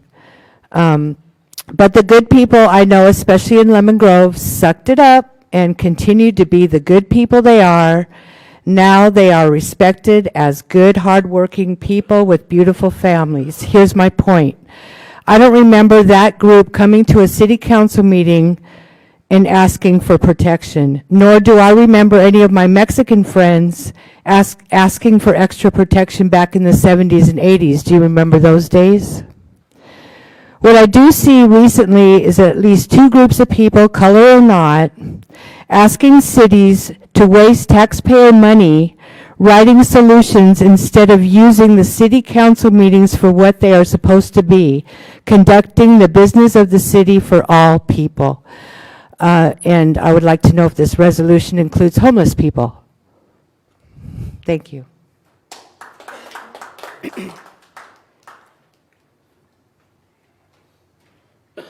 Who's next? Hello, sir. Hello. My name is Jesse Constancio. I've been an activist all my grown life. fought against injustice, fought against discrimination. But I want to say right now, in all my life, I've never seen anything as atrocious as what's happening right now. I understand people's emotional attachment to their religion and their commitments. And I think sometimes people are blinded by the fact that there is a genocide going on right now. There were some people who would argue that it's a Holocaust. I know that inflames a lot of people. I think that your staff, I was here a couple of weeks ago for the vote. You folks had no problem voting for the resolution. But even your own staff recognized how narrow and shallow that legislation is and tried to doctor it up for you. But it's still not right. I think you need to understand and see the go-around move that's happening here. There are people here today because they are tired. They're tired of this being silenced. They're tired of people not acknowledging the other injustices that are happening in this world. You hear nothing. I was here maybe a month ago. You talk about, feeling uncomfortable to leave your house. We've all experienced racism and discrimination and injustice. But having said that, when I leave my house and I come here in El Cajon, pretty soon I'll have to worry whether a policeman thinks I'm some gang member, criminal, just because of the color of my skin. So yes, we all experience racism. We all experience discrimination. We all experience hate. And please do not just try to single out one group. And thank you to the staff for trying to at least mend that a little bit. Still opposed to it.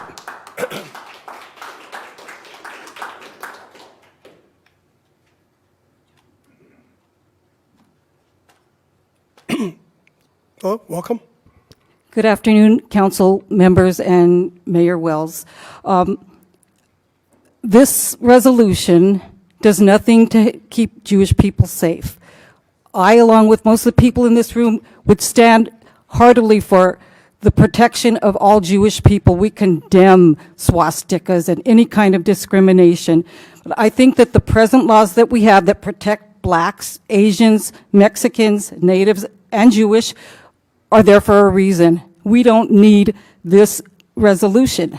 This resolution is about giving cover and providing impunity to the Israeli government's genocide. It does not address the white supremacist acts of violence or threats against Jewish people. If you want to enact any resolutions to protect people, I suggest you consider doing something to prevent Islamophobia, to protect the Palestinians and those who stand with them. Just a year and a half ago, a 6-year-old child, Wadea Al-Fayome, he just turned 6, was stabbed 26 times by his landlord who didn't think Palestinians have a right to live. This man also stabbed the child's mother a dozen times. She survived, but the child did not. And then the following month, 3 Palestinian college students, aged 21 at the time, were gunned down simply for wearing keffiyehs and speaking Arabic. One of them was paralyzed because he had a bullet lodged in his spine, and I'm sorry that some of you don't think this is worth eye contact, but it's a real threat, the danger. This is life-changing if they survive. So we're not talking about little things. So consider protecting Palestinian people, Islamic people, and not adopting this resolution. Thank you.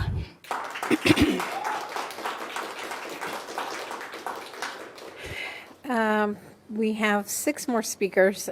Julia Gomez, Megan Afshan, and Steph Cajon.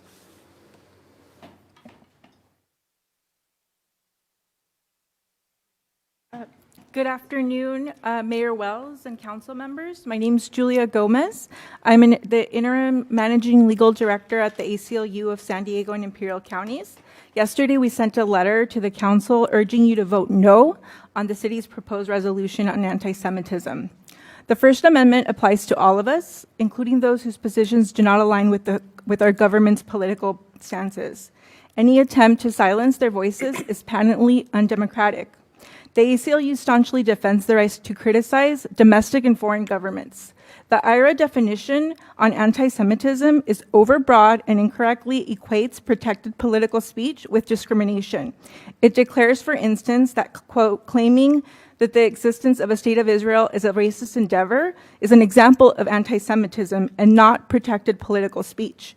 Federal and state laws and apparently El Cajon code already provide protections against discrimination that do not infringe on people's free speech rights. And enshrining this resolution will chill political speech.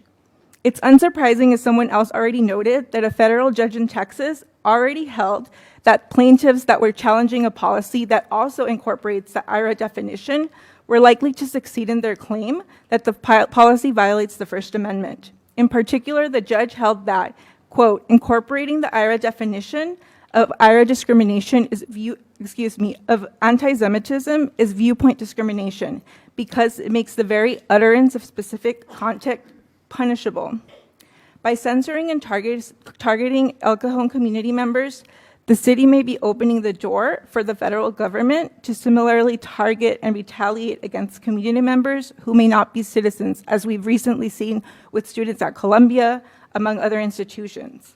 Passing the resolution will mean that individuals who are critical of Israel and its policies against Palestinians will reasonably understand that their intended speech is now prohibited under the city's policies and will hesitate to engage in such expressions. Thank you. Thank you.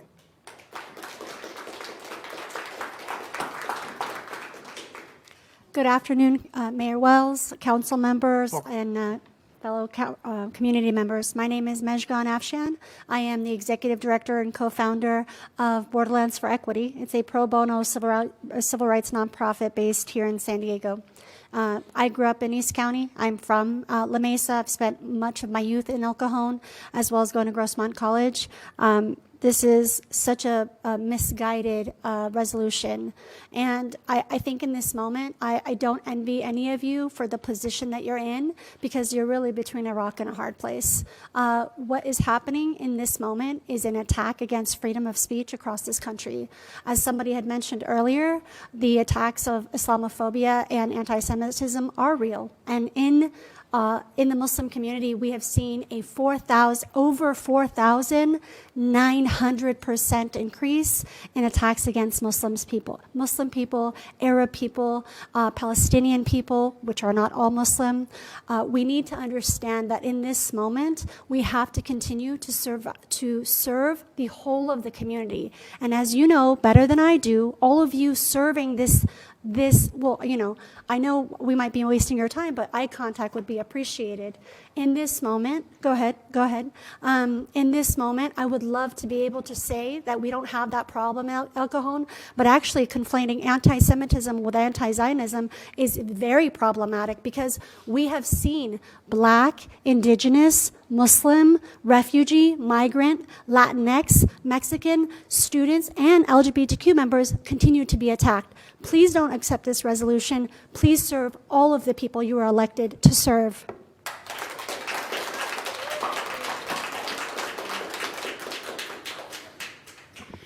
Good afternoon. This has been a lot of heartfelt testimony, and I've learned a lot today, and I want to thank everybody who has spoken. I am here to speak in opposition of passing the resolution because of the use of the IRA definition. But today, listening, I understand much better, that having felt I oppose anti-Semitism, I oppose genocide, I oppose war my entire life. I was raised to do that, and I've always stood that way. And I understand today more why the IRA is important to have for people. However, as was mentioned, the author has said that it is no longer serving its purpose when it's being codified into government. And he just spoke again last week saying this is actually hurting our students on the campuses rather than helping them.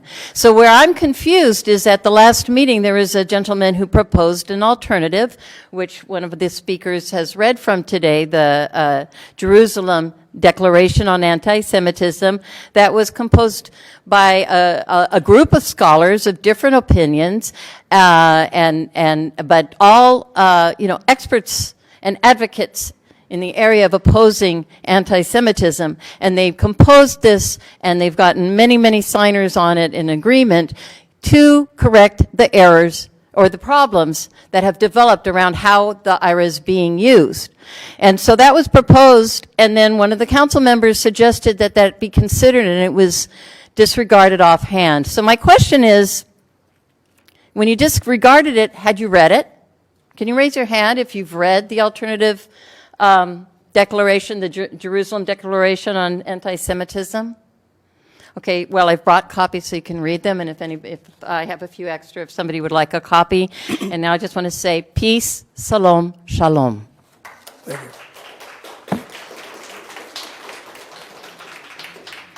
The last four speakers are Margaret Levick, Michael Brackney, Walter Sutin, and Viveka Ray Masunder.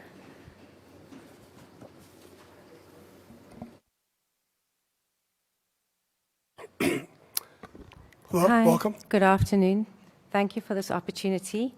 Much has been said. Much of what I was going to say has been said. My name is Margaret Levick. As you can hear from my accent, I'm originally from South Africa. I was an activist and worked for human rights organizations there. And I did actually experience anti-Semitism in South Africa. But since coming to the United States, I never had felt that. Since October the 7th, there have been incidents that have affected myself and my family. I think that this definition is really important. I think that it has been very widely used by governments and organizations effectively across the world. It is not hugely controversial. I am really surprised to hear the comments today. I think if you look at the wording and you read it really carefully, because I guess that's what each of you is going to need to do in order to decide whether this should be passed or not. I believe that this, it has standards, it guards against examples of time-worn anti-Semitic tropes that have straddled the centuries, as well as the new forms which delegitimize the Jewish state of Israel.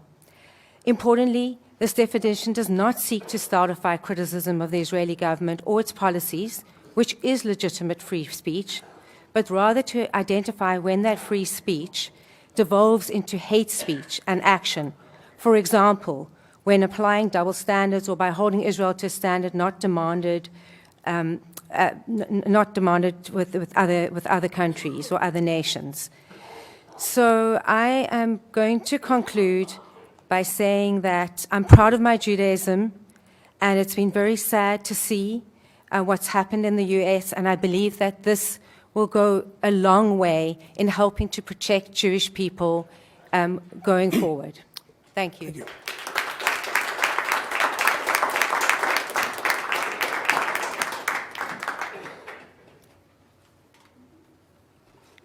Well, sir. Hello, Mr. Mayor and council members. My name is Michael Brackney. I'm from Hillcrest, and I'm very concerned about this issue. But before I express my own personal concerns, I want to say that I resonate with all the concerns expressed here today. Not necessarily all the points of view expressed here today, but all the concerns. They're very deeply felt by everybody, and everybody has their own deep reason for having them.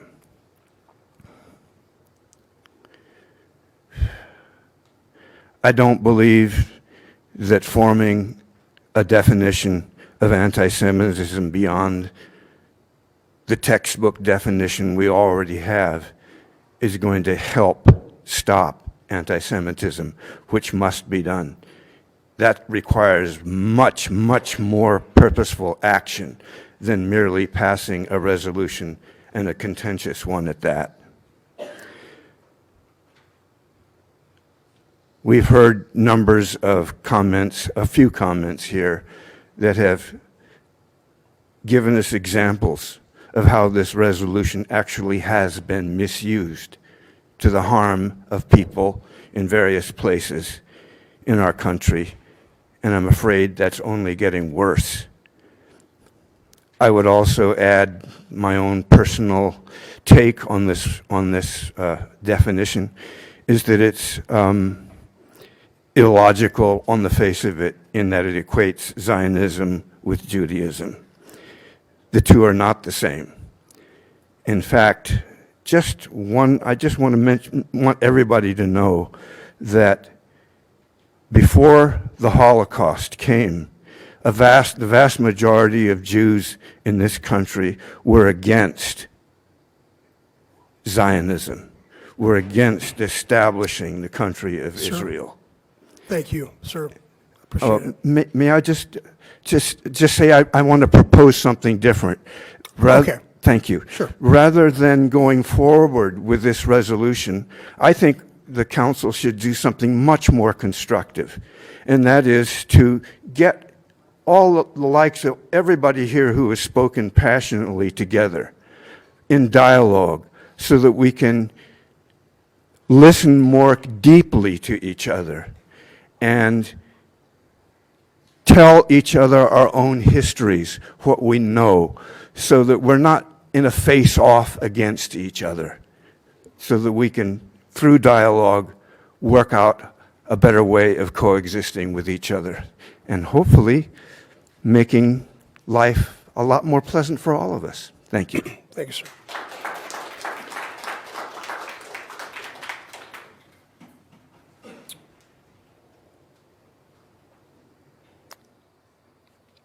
Okay, my name is Walter Sutton. I have 20 or 30 cousins, Israeli cousins. I think this legislation is wrong. I'm a substitute teacher for 16 years for the San Diego Unified School District. I'm an adjunct professor at Southwestern College in Art and Art History. I'm also an adjunct professor at National University, where I've worked teaching art to veterans for 7 years.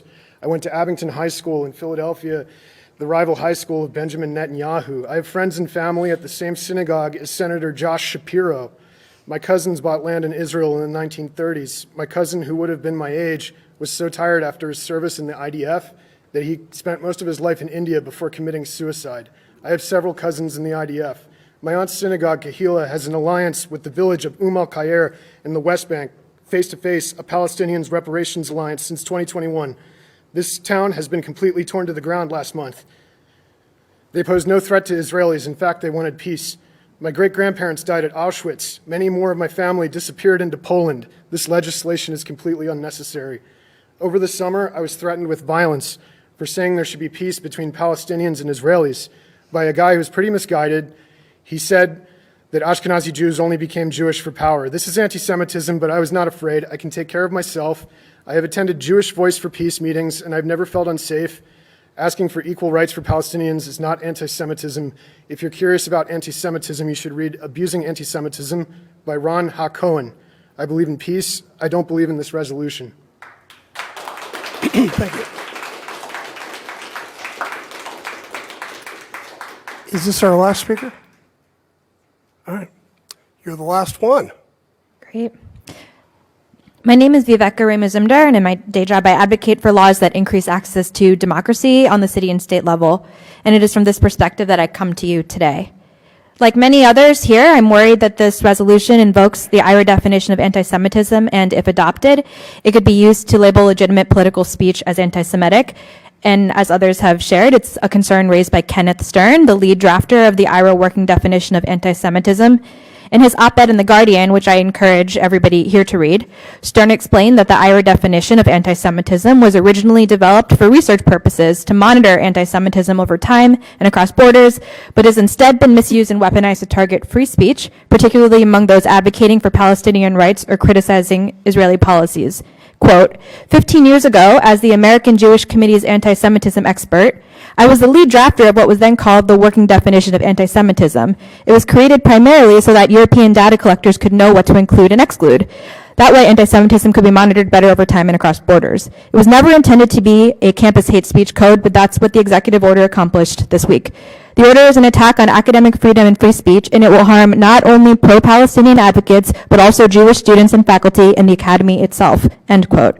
I truly fear that if this resolution adopts the IRO working definition of anti-Semitism, it could empower some in our community, it could empower some people to target those in our communities who they read as Palestinian or Muslim, because that's what's happening in other parts of the country, and it could happen here today.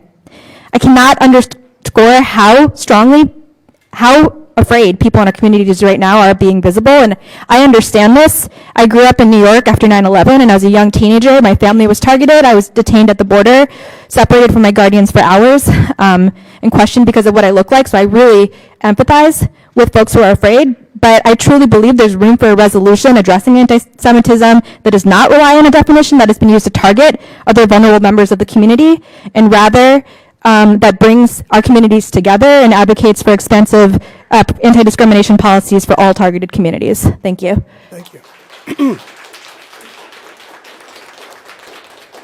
Well, ladies and gentlemen, I have to commend you for having such diverse opinions and behaving like ladies and gentlemen. I very much appreciate it. I appreciate the respect that you've shown each other and us as well. At this point, we're going to bring it back to the council for discussion and then probably a vote. During that period of time, people are going to say things. Invariably, it's going to upset one side or the other. Please let us deliberate and talk without interjecting. Would anybody like to speak? Phil? Yeah, go ahead. Yeah, thank you for everyone for speaking. This resolution, as I said last council meeting, seems pretty benign, and I said before, I have no issue criticizing any form of government. The majority of the atrocities in of all human history have been created by government, so I know that this resolution isn't going to dictate any of our city policies with regard to our employees, and I'm looking over at my city manager for a second. Is this going to limit any employee's ability to criticize Israeli government actions or anything like that? No. And is their job on the line or promotion or anything to that degree if they do so? Not because of this resolution. Great, okay. So free speech is paramount. The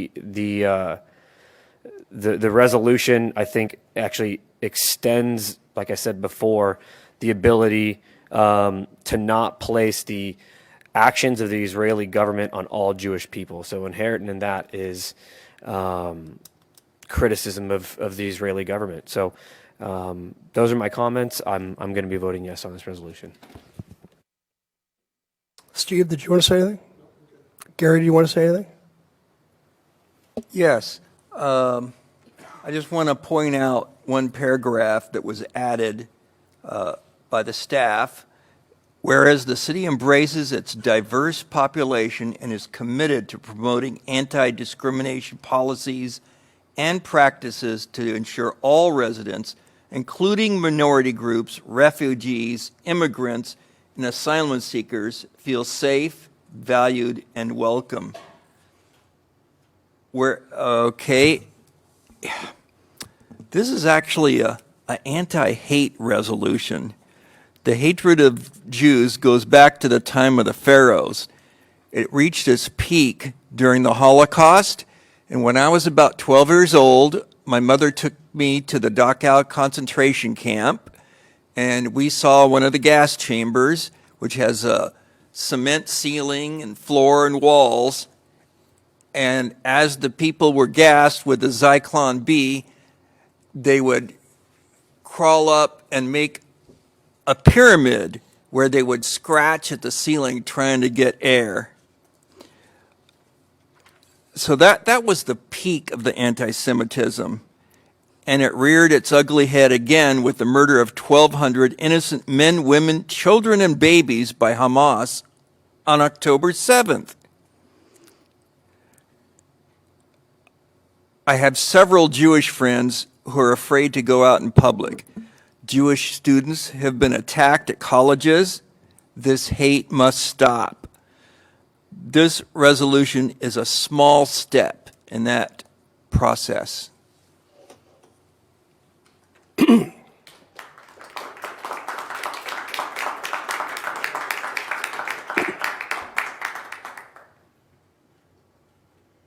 Thank you, everyone, for taking time to share your thoughts, opinions, references, all sorts of things. It's very helpful to what I call eliminate the blind spots. We all come in with a life experience from our point of view, but we don't necessarily have the point of view of somebody who hasn't had the same life that we've had. So your points of view help eliminate blind spots for me. Things that I didn't think about, things that I didn't realize. This comes down to, in a sense, you have one group saying this will chill free speech, and you have another group saying we've been victimized and we're done. When people use words like anti-Semitism is not just a problem of the past, but a threat to the future. I have to explain my right to exist. I've been yelled at, spit out. My very existence is a provocation. That's very heavily weighty to me in the same sense that somebody says, I want to be able to criticize a group that I think is doing some wrong things. I don't think, as written, this resolution chills free speech. I understand the Texas judge gave an opinion ruling against this. However, he declined to issue an injunction because he said the restrictions being offered by the plaintiffs were too broad. So there were two parts to that decision in Texas. I couldn't find anything about further action on that. So I'm aware of the Texas decision. I will always, if anybody else wanted to bring in any other resolution that they are feeling victimized, we should seriously consider that as well. This is not just about anti-Semitism. It's about anti-hating people. That's just bizarre in this world. So it shouldn't be. It's just so disappointing that people hate each other. It's crazy. So I'm going to be voting for the resolution because we need to protect people who say, I feel threatened that I have my very existence is a provocation. I have to explain my right to exist. I have to protect these people with this language in this resolution, so I'm voting yes on the resolution.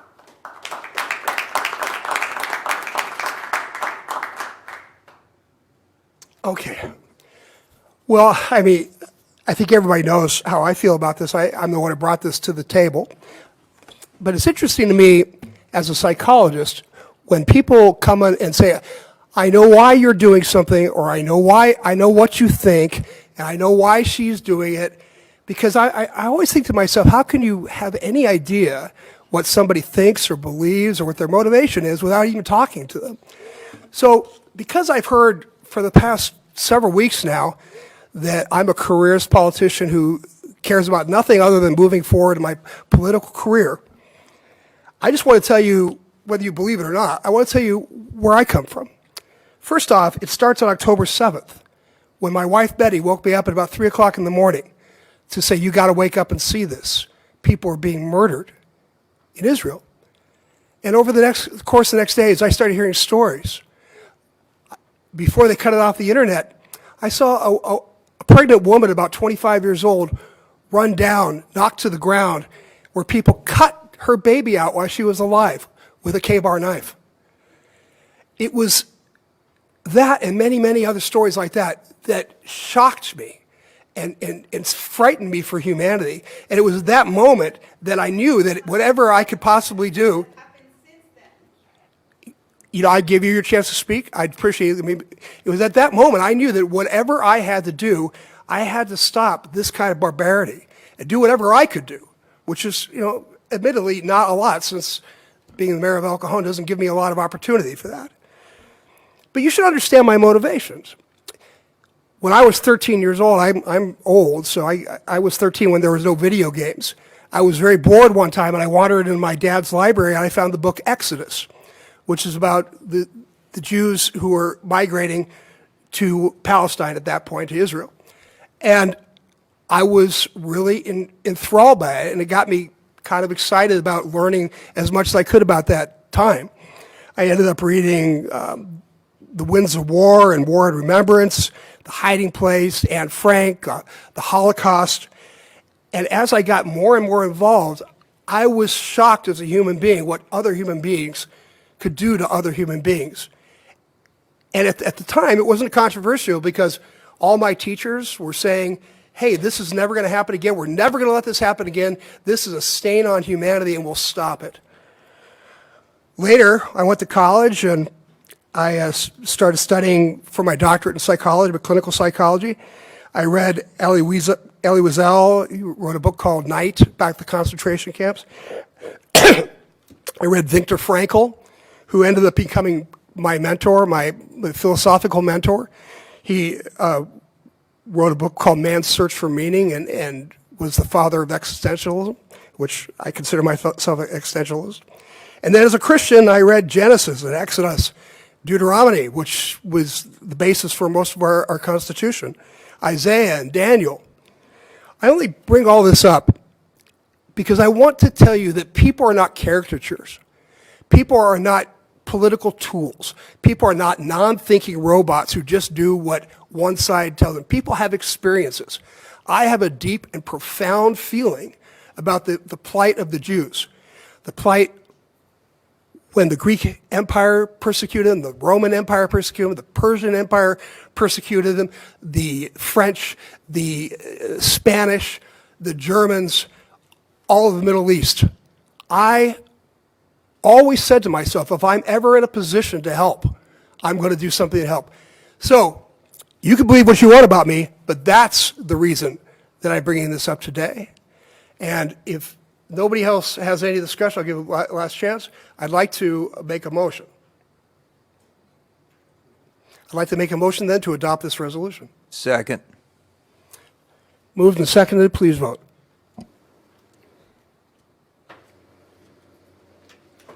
Motion carries by unanimous vote.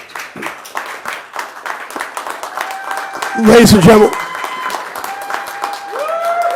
we're going to take a brief recess and come back and conclude the meeting in about 10 minutes. Thank you.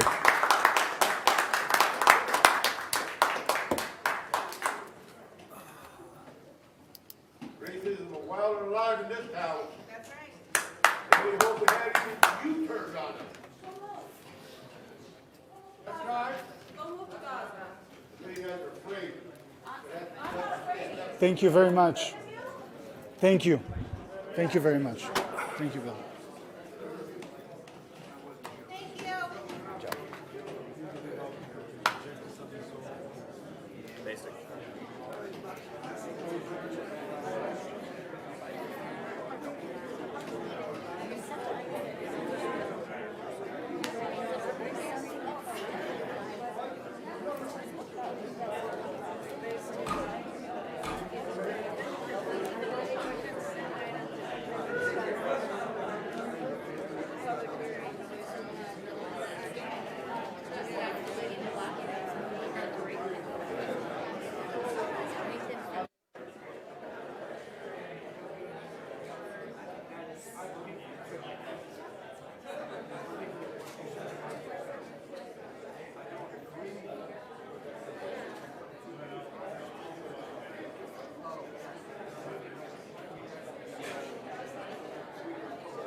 Are you sick? Are you sick? You want? Do you need to go? Just go home. We got just housekeeping. We just have housekeeping. Three of us can.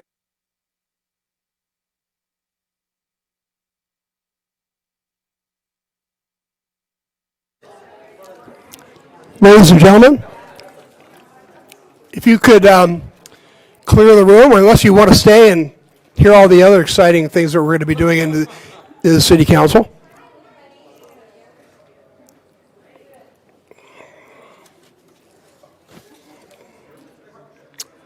Okay, let's go back to the beginning part.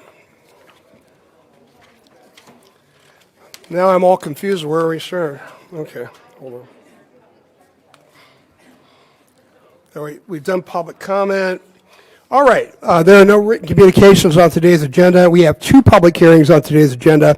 Item 9 is for the fiscal year 25 through 26, one-year action plan, and staff will tell us about this.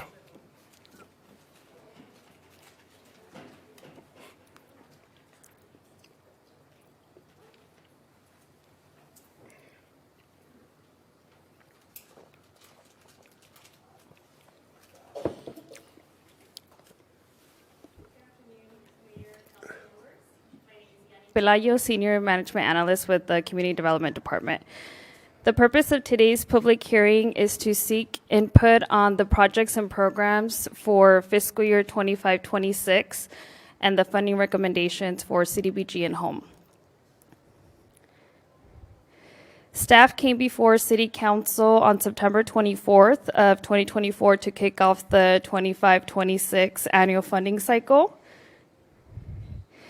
As a recap, all proposed project and activities must be consistent with the city's 5-year consolidated plan, and they must meet the HUD national objective, which is to serve low and moderate income people.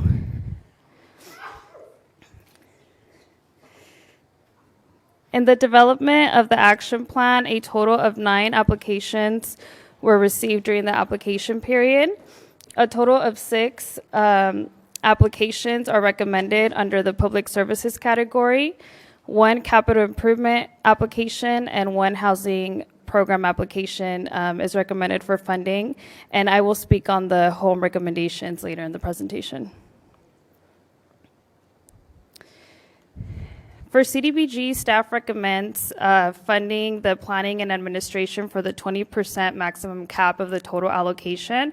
That includes CDBG administration and fair housing services for CSA San Diego County. Under public facilities / capital / other, there is no maximum. Staff recommends housing rehabilitation loan program for the continuation of that program and the neighborhood streetlights. The most competitive funding category is the public services, and there is a 15% maximum cap on the total grant allocation. Staff recommends the following programs: rotational shelter, senior care coordination, emergency shelter, Meals on Wheels, home delivered meals, and emergency housing placement. This brings us to a total of $1,302,273 for CDBG funding.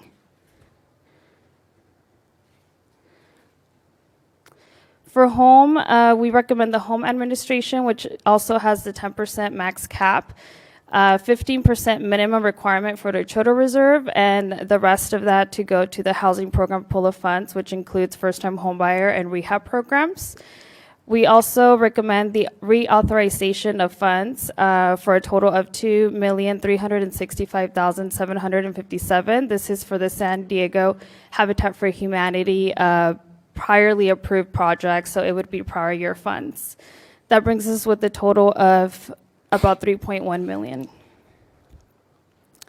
Staff recommendation is to open public hearing and accept public testimony, to close the public hearing and accept recommendations for projects and programs using 25-26 CDBG and home funds, as well as prior year and carryover funds, and to authorize staff to release the draft plan.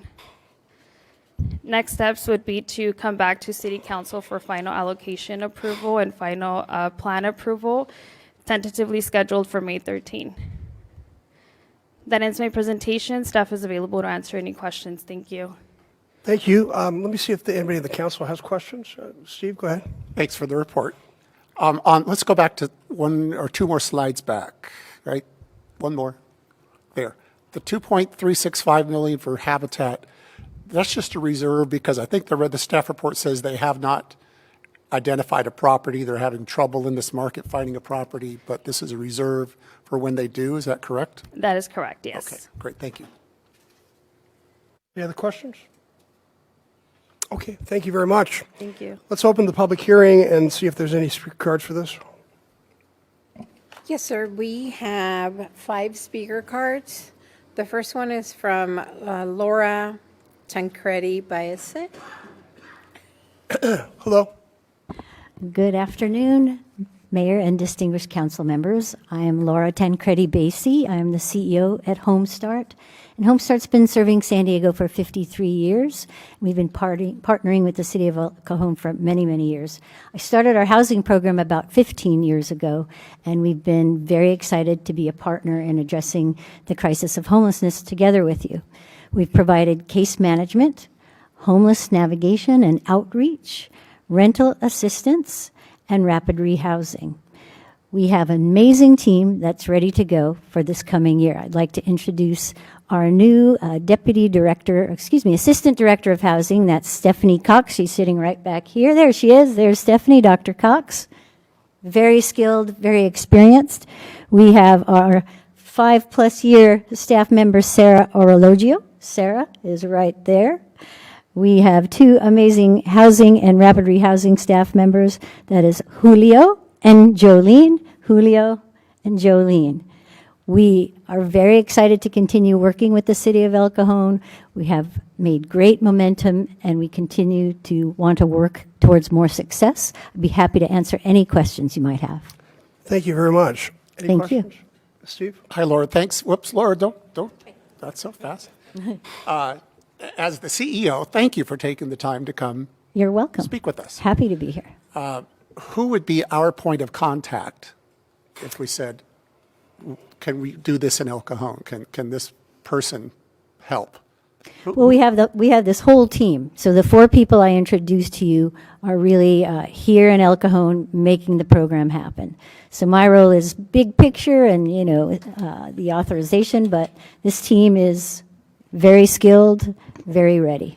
So could you have those people send their contact information to me? Because Yes. from time to time we get questions, where can I go? And if I have their contact information, then that's a great cutting of red tape. Absolutely. I'll make sure that you have the contact information for the 4 people I just introduced, Great, and then yeah. they can add others in as we bring more team members on. Great. For thank me you. too, please. Well, I'll make sure everybody gets that. There you go. Yeah. Thank you. Anything else? Okay. Thank you so much. Thank you.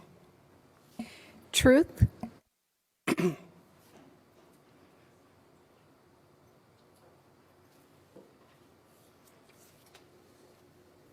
Well, Truth? Hi, hopefully nobody hisses at me this time, hurt my feelings. Oh man, I'm hurt. I can't speak now. But for the public record, Phil is not at the dais.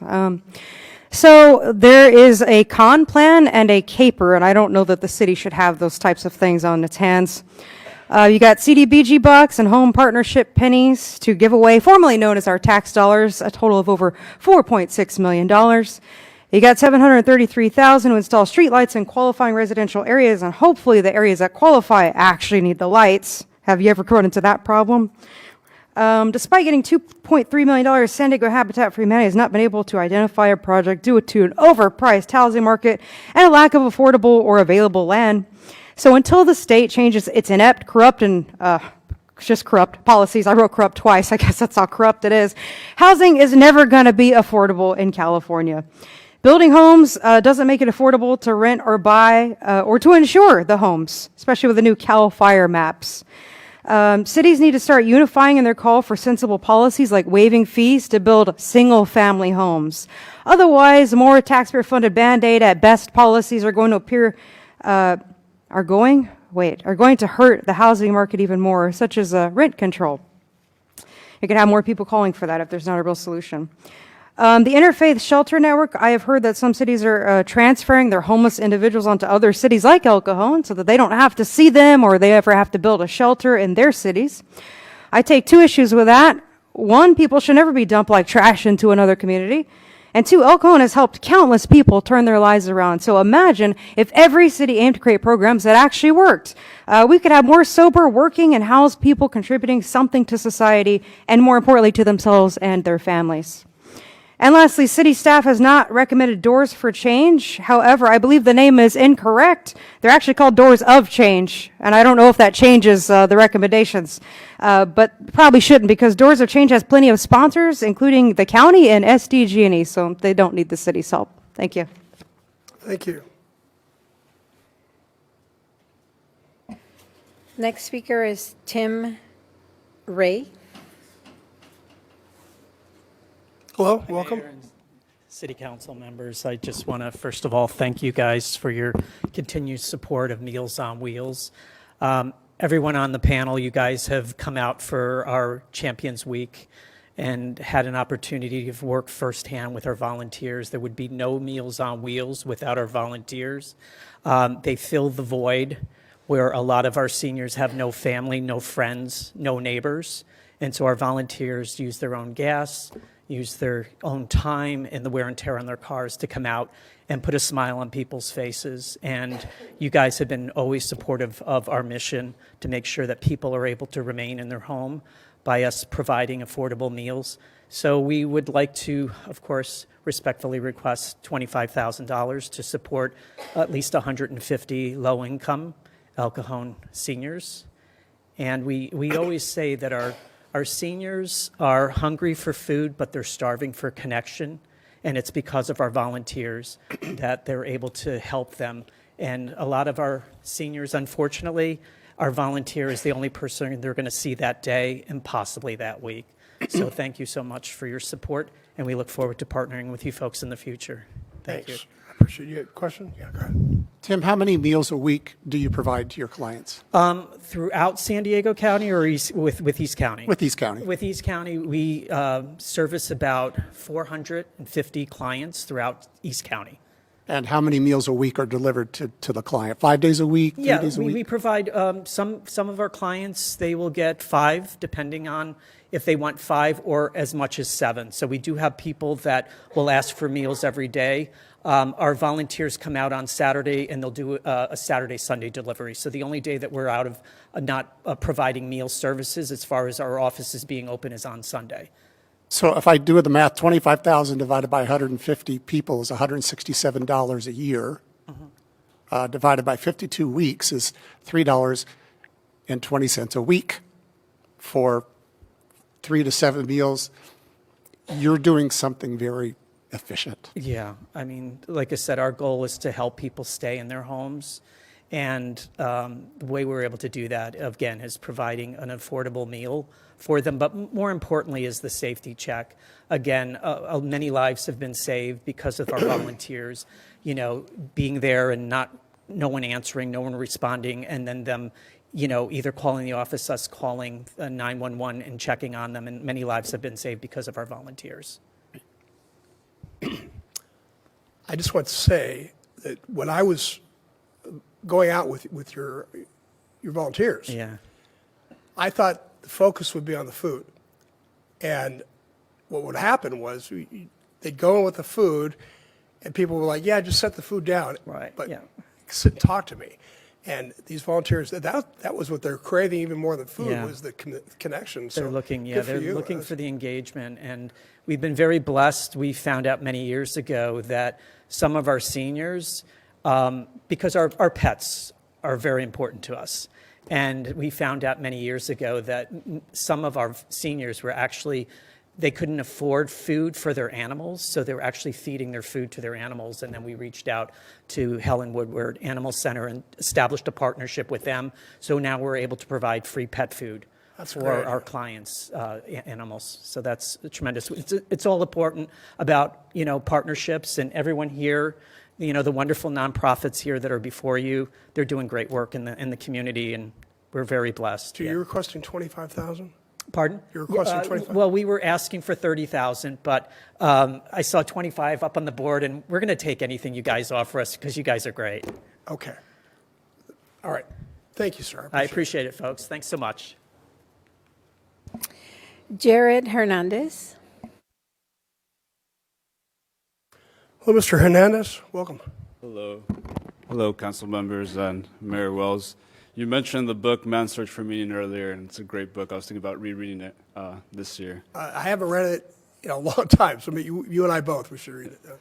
So, good afternoon. My name is Jared Hernandez, and I'm the Executive Director of CSA San Diego County on Van Houten.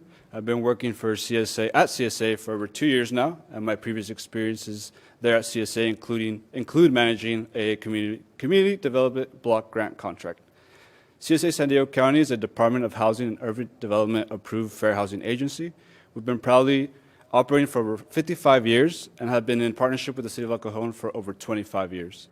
CSA's mission centers on advocating against all forms of discrimination, emphasizing the elimination of housing discrimination to guarantee equal housing opportunities for everyone.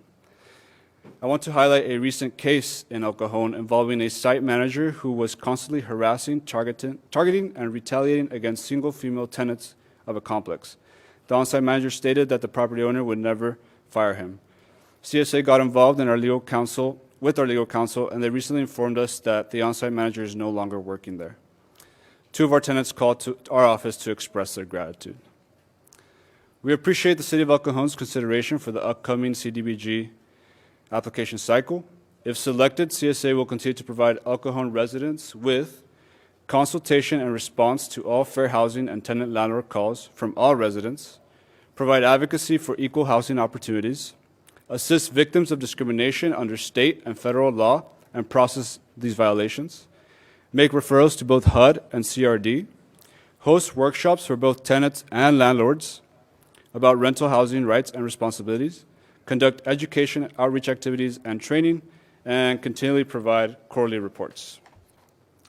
CSA has maintained proper records and reports for all our CDBG agreements and has been compliant with all performance monitoring by the City of El Cajon. We expect to continue to serve hundreds of El Cajon residents. I really appreciate your time. Thank you. Thank you, sir. Any questions? Okay. Thank you. Sir, we have one more speaker, but it's also 5:26 p.m. City Manager, would you like to recess at this point for the 5:30 special meeting? Yes, Mr. Mayor, we'd recommend that we recess from the regular meeting, call the emergency meeting to order, and then recess that and come back to the regular meeting. Okay, sorry. Yeah. I know we've got, I think the rest of the audience here is for item 18, the emergency sleeping cabins. We would not recommend taking the emergency meeting, but we just need to open it up and then go back to where we're at in this meeting. So we just need to get it opened at by 5:30. Understood. Thank you. Okay, let me see if I can find that. Do I have that script? Yeah, right there. Okay. Thanks, appreciate that. Okay. All right, welcome to the special city council meeting. The meeting is called to order. I'd like to ask the city clerk to call the roll. She's here.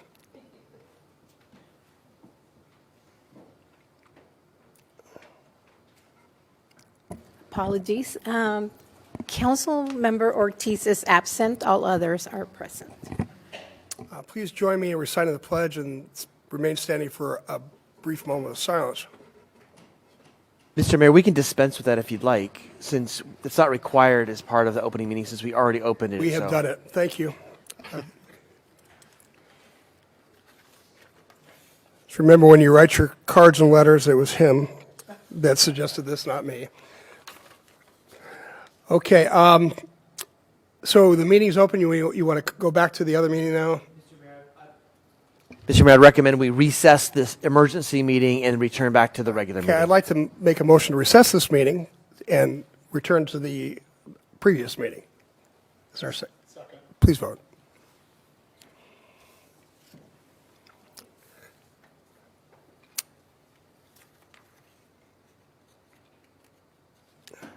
Motion carries by unanimous vote of those present. Okay, now we are still on the CDBG issue. We had one more speaker, I believe. Yes, sir. The last speaker is Kofi Reed. not Mr. here now? Mr. Reed left the chamber. To make a motion then to close the public hearing. Second? Please vote. Motion carries by unanimous vote of those present. Bring it back to the council if anybody would like to make a motion, unless you'd like to discuss the matter. I'll make a motion to approve the staff recommendation for the CDBG and home allocations. I second. Please vote.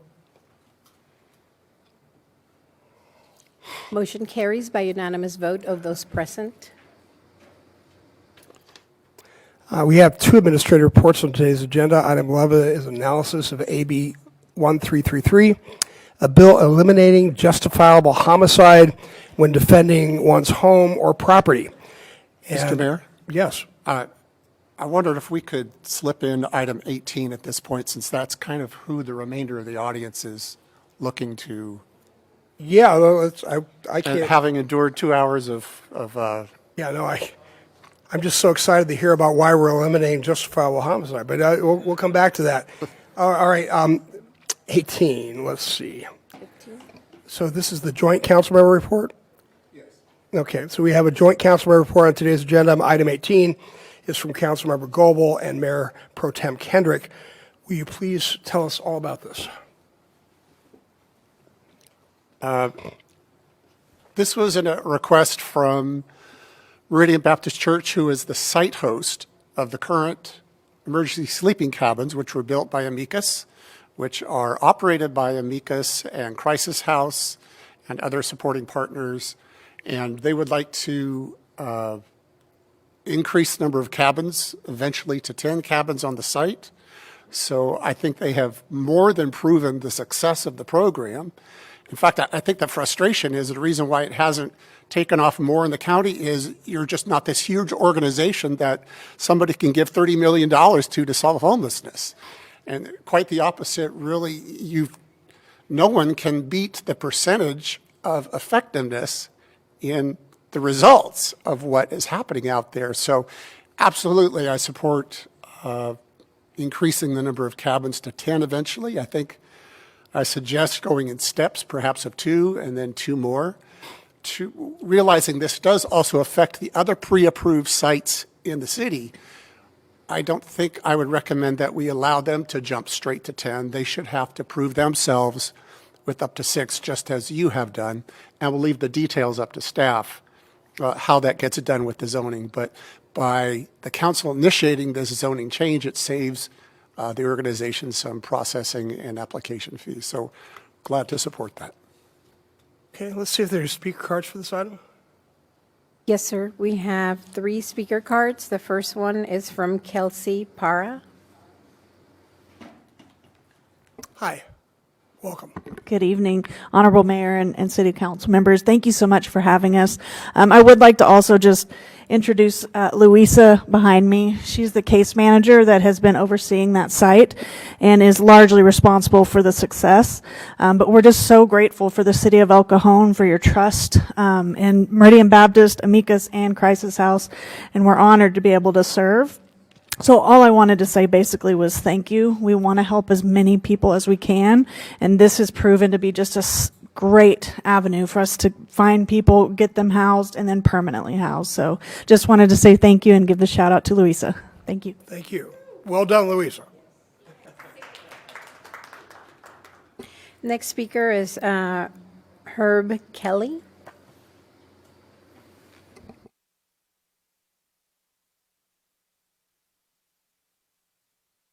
Hello, sir. Welcome. Hi, I'm Herb Kelly. I'm the VP of Amicus. Amicus has been housing women and children in San Diego County for 14 years.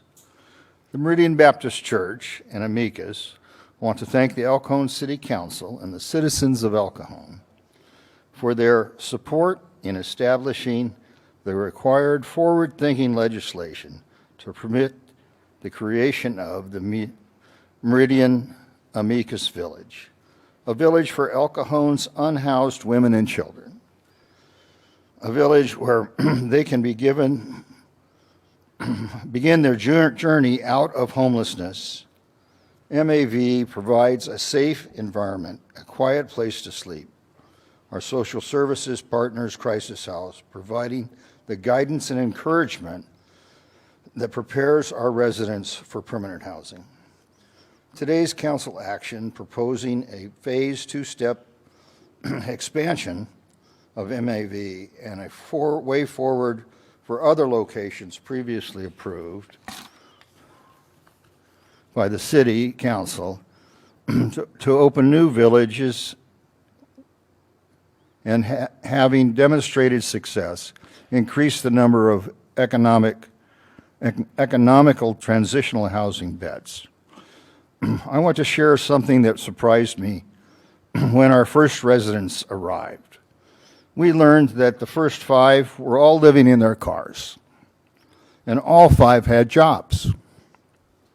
Some even had 2 part-time jobs, yet we're all living on the streets of El Cajon. Several grew up in El Cajon and attended El Cajon schools.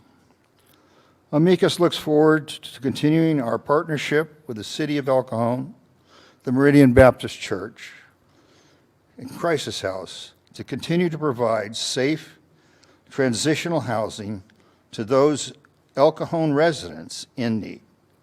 Thank you for your time. Thank you, sir. Last speaker is Lisa. Hi, Lisa. Welcome. Hi, everyone. Thank you. I'm Lisa Cajon. I'm with Amicus. I'm a treasurer, and I manage the village. I just want to say thank you so much for taking a chance on us and giving the opportunity to build cabins. I would love to see another 4 at the site. Since we welcomed our first guest the last day of the year in 2022, we've had 31 women and 18 children call the village their home. I witnessed firsthand the difference these emergency sleeping cabins make in the lives of women and children who have occupied them. I saw a mother break down crying at the sight of a bunk bed. Through her tears, she shared with me that she'd been living in her car for the past 3 months with her 2 small children and their family dog. A 13-year-old boy started school after not attending for 3 years. He and his mom had also been living in their car.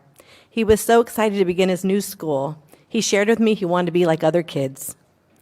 The village has been home to several college students who have been living in their cars, one of whom has invited me to their graduation this June. I've watched children come out of their shells and happily play with other children in the village. Through the wonderful work of the Crisis House, women have been able to work on their resumes, find jobs, meet with a therapist, and find permanent housing. These cabins provide a sense of autonomy for our participants, a door that locks, and a bed to rest. I quote Smart Recovery describing the locus of control concept. If you believe you hold the keys to your fate, you're more likely to take action to change your situation when needed. If, on the other hand, you believe the outcome is out of your hands, you may be less likely to work toward change. These cabins change lives and save lives. Thank you so much. Thank you. All right, so that's the last speaker. I'll bring it back to the council, and I'll give it over to you, Stephen Gary.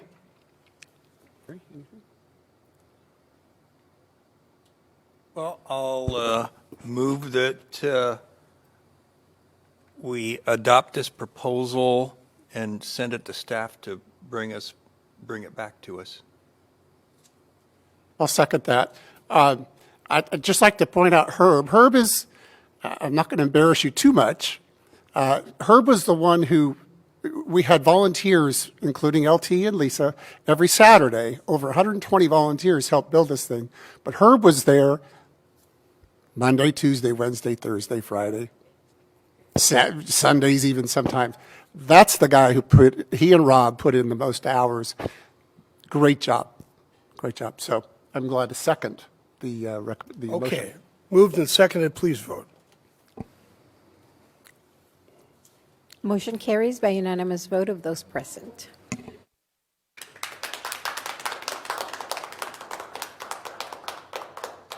Okay.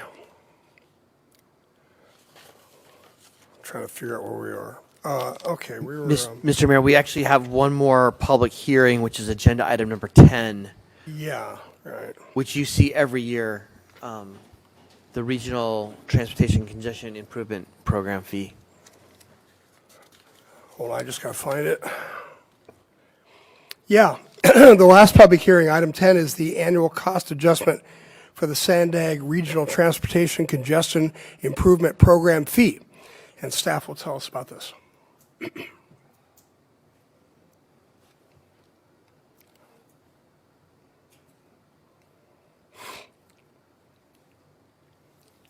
Hey, Mario.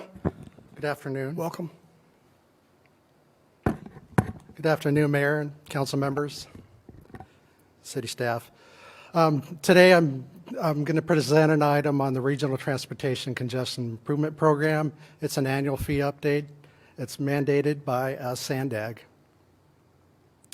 Just to give a little background, the voter-approved 2008 Transnet Extension Ordinance requires all 18 member agencies in the County of San Diego to collect an exaction fee from the private sector for each new constructed housing unit constructed in their respective jurisdiction.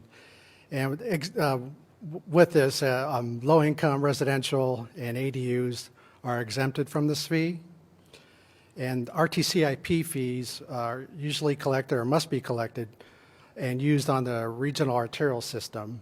And the El Cajon regional arterial system consists of about 14 regional arterials, and these fees are used to fund street improvements for paving, slurry, sidewalk, ADA curb ramps, traffic signal, and streetlight projects. Since 2009, the city has collected over 1.1 million in RTCIP fees, or an average of 77,000 per year, and we apply that for all of our CIP projects. Just to give you information on the county-wide regional arterial system, the black are our freeways, and the gray arterials are the countywide or regional arterials, and El Cajon's highlighted in yellow. Like I said, there's 14 regional arterial system streets, and as you know, all these feed into the better part of the region in East County and to the west of San Diego. So this slide is Sandag's required, like I mentioned, to adopt this fee by July 1st, and it's based on the latest construction cost index for the Southern California region. The Engineering News Record, or the CCI, based these charges or changes in 4 areas, basically material, lumber, concrete, structural steel, and labor. This year, the Sandag Board of Directors recommended an increase of 6% due to rising cost and inflation. So this is the 3rd time over this program that the fee increase over 2%. So it's a 6% increase at this time. And the proposed fee is $3,047 for each new constructed single-family dwelling unit in the city.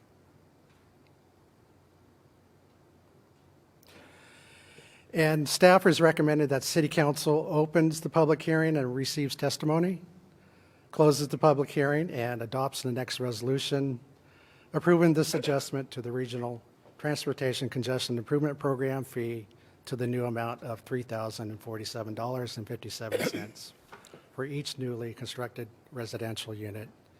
And that concludes my presentation. I'm here for questions. Questions? No?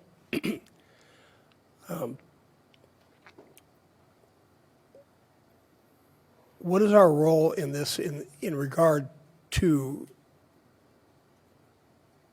if the council didn't want to do this, what would the options be? We would jeopardize losing Transnet funds with our program, our actual bigger Transnet program, which we roughly get about $3.5 million annually in revenue for projects. Okay. Thank you, Mario. You're welcome. Public hearing is now open. Angela, do we have any speaker cards for this item? We do, sir. We have one from Truth.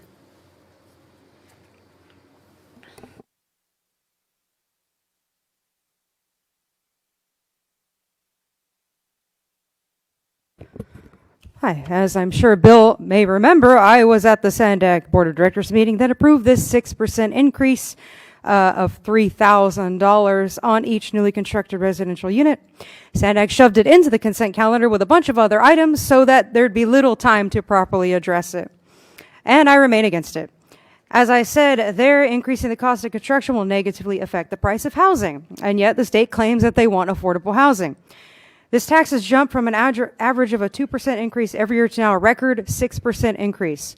If the excuse to do that is inflation, then why has Sandag given public reports speculating that the economy is recovering and that inflation is not that high?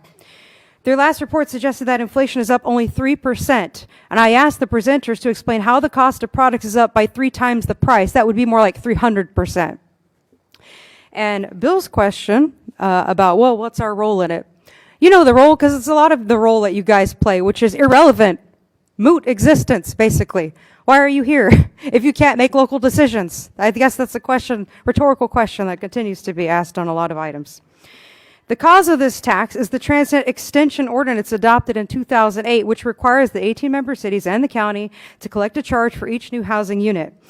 So besides all the broken promises projects never completed by Sandag, this ever-increasing tax on housing is more evidence that Transnet was always a scam and that any new tax proposed by Sandag should be voted down. This housing tax program sends money, some money, to the different cities for improving major arterial streets, allegedly, to help alleviate traffic congestion. But is there less traffic since Sandag came into existence? Or way, way more? Are potholes still a problem, or are they all resolved? Are roundabouts everywhere really helping everyone? I don't think so. All rhetorical questions, as everyone lives the problems unaddressed by Sandag on a daily basis, and hence why I always make sure to wear my no Sandag pin. Very important. Thank you. Thank you. Any No other speakers, speaker sir. cards? I'd like to make a motion to close the public hearing. Please vote. Motion carries by unanimous vote of those present.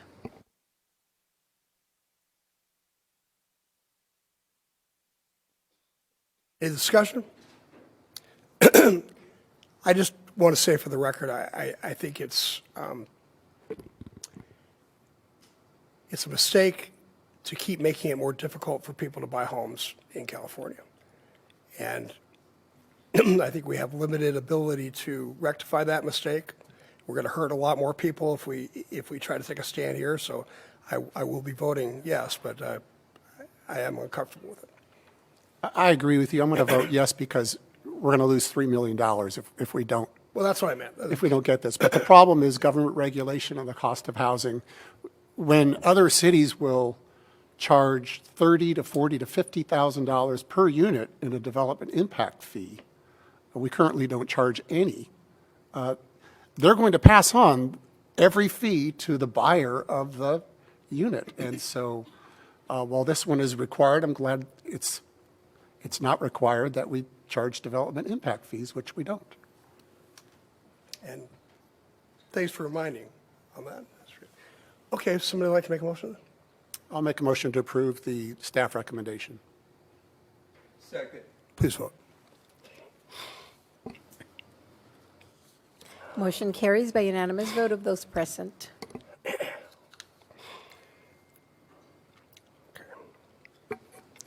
There are no commission reports on today's agenda. Item 13 is my activities report, which is as reported. Mr. Mayor, Did we miss something? Mr. DiMaggio desperately wants to talk about AB 1333. Okay, this has like been the biggest jigsaw puzzle of a meeting. What number was that one? Number 11. Number 11. Okay. Yeah. I would love to. You hurt my feelings because you were so excited to hear about this, and then you skipped right over it. So I'm just trying to prolong the anticipation. All right. Why don't you tell us about this, Vince? Okay, Mayor and City Council, it's a generally accepted point of law that if you're defending your home or your family, your property, and yourself against a violent home invasion, you can use deadly force in the act of defending yourself and your property. And this is known as the castle doctrine. And this legal doctrine arises from the old English common law phrase, "a man's home is his castle." The concept has been around well before that even. It goes all the way back 2,000 years to the Roman Republic. Just the idea of how you were able to defend yourself and your property and your loved ones in your own home. And this is carried forward through to the founding of this country and remains the law in the state of California and generally a fundamental right in the country. However, Mr. Zabur, Assemblymember Zabur from Santa Monica, has filed AB 1333, which seeks to remove the defense of justifiable homicide in the cases that I just explained. This received a great amount of attention, negative attention, and Mr. Zabur removed that current version of the bill and said it was all a big misunderstanding, that was never his intent, that he was a victim of a home invasion himself and would never want to put forth a bill that violates or removes the castle doctrine from California state law. Over the course of this meeting, Mr. Zabur has added more language to this bill. He originally withdrew the original bill and replaced it with a holding bill that removed the word A-R-E, and put it back in, and that got it enough to go to the committee. And then today, while we were dealing with other agenda items, the bill changed again. And so I will read it for your benefit. The bill eliminates the justifiable homicide. The bill would specify certain circumstances in which homicide is not justifiable, including when a person is outside of their habitation or property and did not retreat when they could have safely done so, or when a person used more force than a reasonable person would to defend against a danger, and when the person was the initial aggressor. And then it goes on to describe certain circumstances. And so, far from Mr. Zabur withdrawing the bill, as was reported 2 weeks ago, he has now amended it, and much of what we feared is kept in there. Now, we'll have to continue to look at this, but the item before you is to suggest that you authorize staff to write a letter to Mr. Zabur and our local assembly members and oppose this piece of legislation. Thanks, Vince. I appreciate that. Are there any speaker cards on this item? Yes, sir. We have two. First one is truth.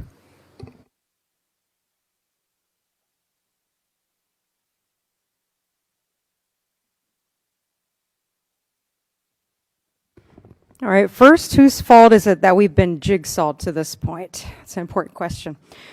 All right, I'm not going to read the original. Fault is not really, what? Fault is not really the issue. It's very important in politics. Sometimes things just are. Yeah, sometimes. So just with even the amended or original, doesn't really matter because it sounds the same.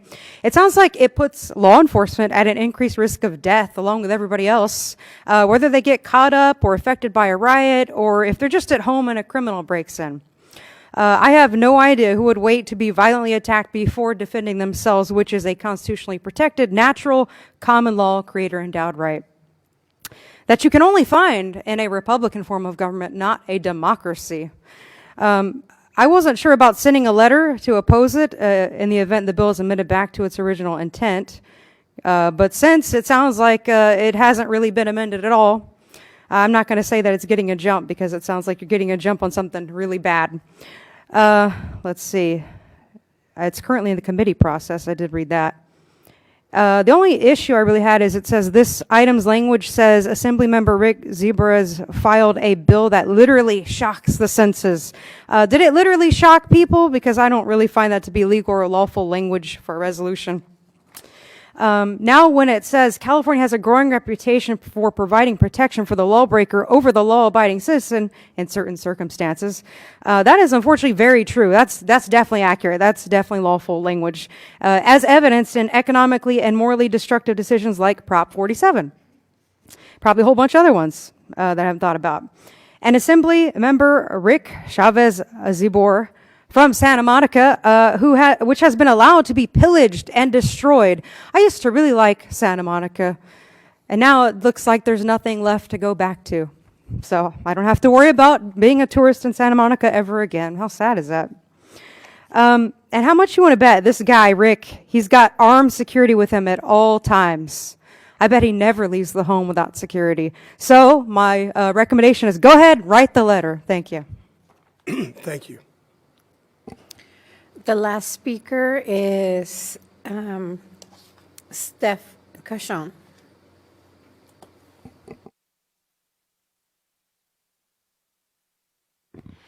All right, thank you. So I just came across this bill the other night when I was researching the other ones that we were responding today, and I was surprised to see yet another, what I would say, another resolution that is not the purview of local government. We have elected officials at the state level for handling this stuff, and I feel like we're using resources.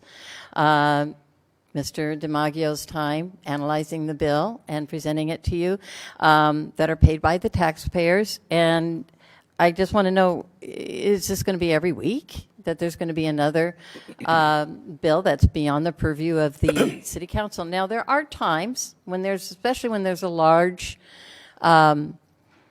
movement by your constituents to ask you to take a stand on something at the state and national level. But right now what's been going on, at least in the last few weeks that I've been watching, seems above and beyond. And I'm guilty as charged for making claims that without having spoken to you, Mr. Wells. However, you are a public person, so I have heard your statements and seen your actions. And so, so I would invite you to prove me wrong and stop bringing resolutions and stop wasting staff time on resolutions that really are not the purview of city government. And again, let's revisit the city charter and how this is happening. So I did have one question, if I can ask. What was, before you did the analysis, was this actually voted on by the council to send it to you for analysis? Council member brought it to our attention, and we looked into it. Which Okay, is what, and so which is what the- I know. I realize that you're new coming to these meetings, Okay. but I do a legislative report for the entire city council twice a year. Okay. Once when the bills come in, and quite a few of them affect the local level. I mean, more than half affect the local level. And we take direction from the city council as to whether or not they wish us to take a position, or they wish to take a position and they would like us to draft a letter. So typically, you'll see at the next meeting or the meeting after that will be the full legislative report. And then later on in October will be the end of session legislative report to inform the council of what bills that are going to be of particular interest to the people of El Cajon and will affect the operation of the city got passed. This was separated out because it was shocking to everyone that something like this could be proposed. And it received a great amount of attention, and a great amount of letters were written from many cities across the state opposing this for a number of different reasons, which is why we felt we needed to bring it to the city council. Okay. Well, thank you for that information. I also want to thank Mr. Goebel for emailing me in response and providing me some information that I didn't find when I was looking at it. So I thank you. And my concern still remains about the polarization, politicalization, partisanship that which is what I am seeing. But I do want to. I'm very happy to be able to speak after the Meridian vote, because that's really an amazing and beautiful thing that you all are doing here in El Cajon. So thank you very much. Thank you. Bill? Yeah. Oh, I just wanted to say that it really does affect the people in the city of El Cajon, because we have a lot of single moms that live in this city, and if some guys, and this happened to my sister actually many years ago, some guys breaking into in her case, someone was cutting the window screen above her bed, and she started screaming, and luckily he went away, but that doesn't always happen. So if she shoots the guy, I think there's a good reason for self-defense and not making it a criminal act to shoot somebody that's trying to go in your house, and a good chance they're going to try and hurt you. Mr. Mayor, I think I should bring up, Mr. DiMaggio and I are nonpartisan. We don't have an R or a D behind our names. It is our responsibility to bring forward analysis of legislation, and it's typically bad legislation, and there's a lot of bad legislation in Sacramento. If we were to abdicate all of our responsibility to Sacramento, California would be in even more hurt than it is now. So this is clearly in our purview, in the City Council's purview, to address the bad legislation coming out of Sacramento. We believe that this legislation, as is indicated in the staff report, is bad for our residents and is bad for our law enforcement. So that's why we brought this forward. And Mr. DiMaggio will continue to do more legislative analysis as more legislation pushes through the committees. And so you'll see more of this in the next couple weeks. Thank you, Graham. I appreciate that. Are there any more speaker cards? No other speaker cards, sir. Okay, it's back with the council, just looking for direction.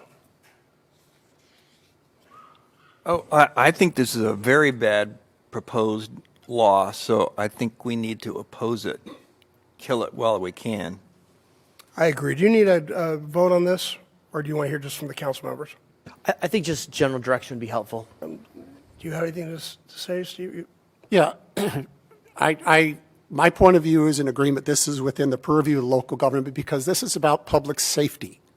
And that is one of the major primary functions of local government is the safety of the people and the property under its things. So the bigger question is, should we weigh in on every single bill in California? Could that affect everybody?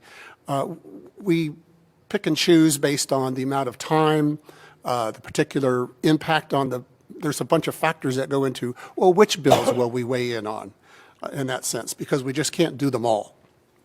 Unfortunately, from Sacramento, I think more are not helpful than they are. Here's what's crazy to me about this bill. Absolutely crazy. Who determines who is the initial aggressor? If you just have a bad guy and a homeowner in a home, and the law says the initial aggressor, how do you know who is the initial aggressor? Whose word are you going to take? The bad guy who was in the house, oh, I wasn't the aggressor, or the homeowner who says, oh, he was the aggressor? The law makes no sense on deciding who the initial aggressor was.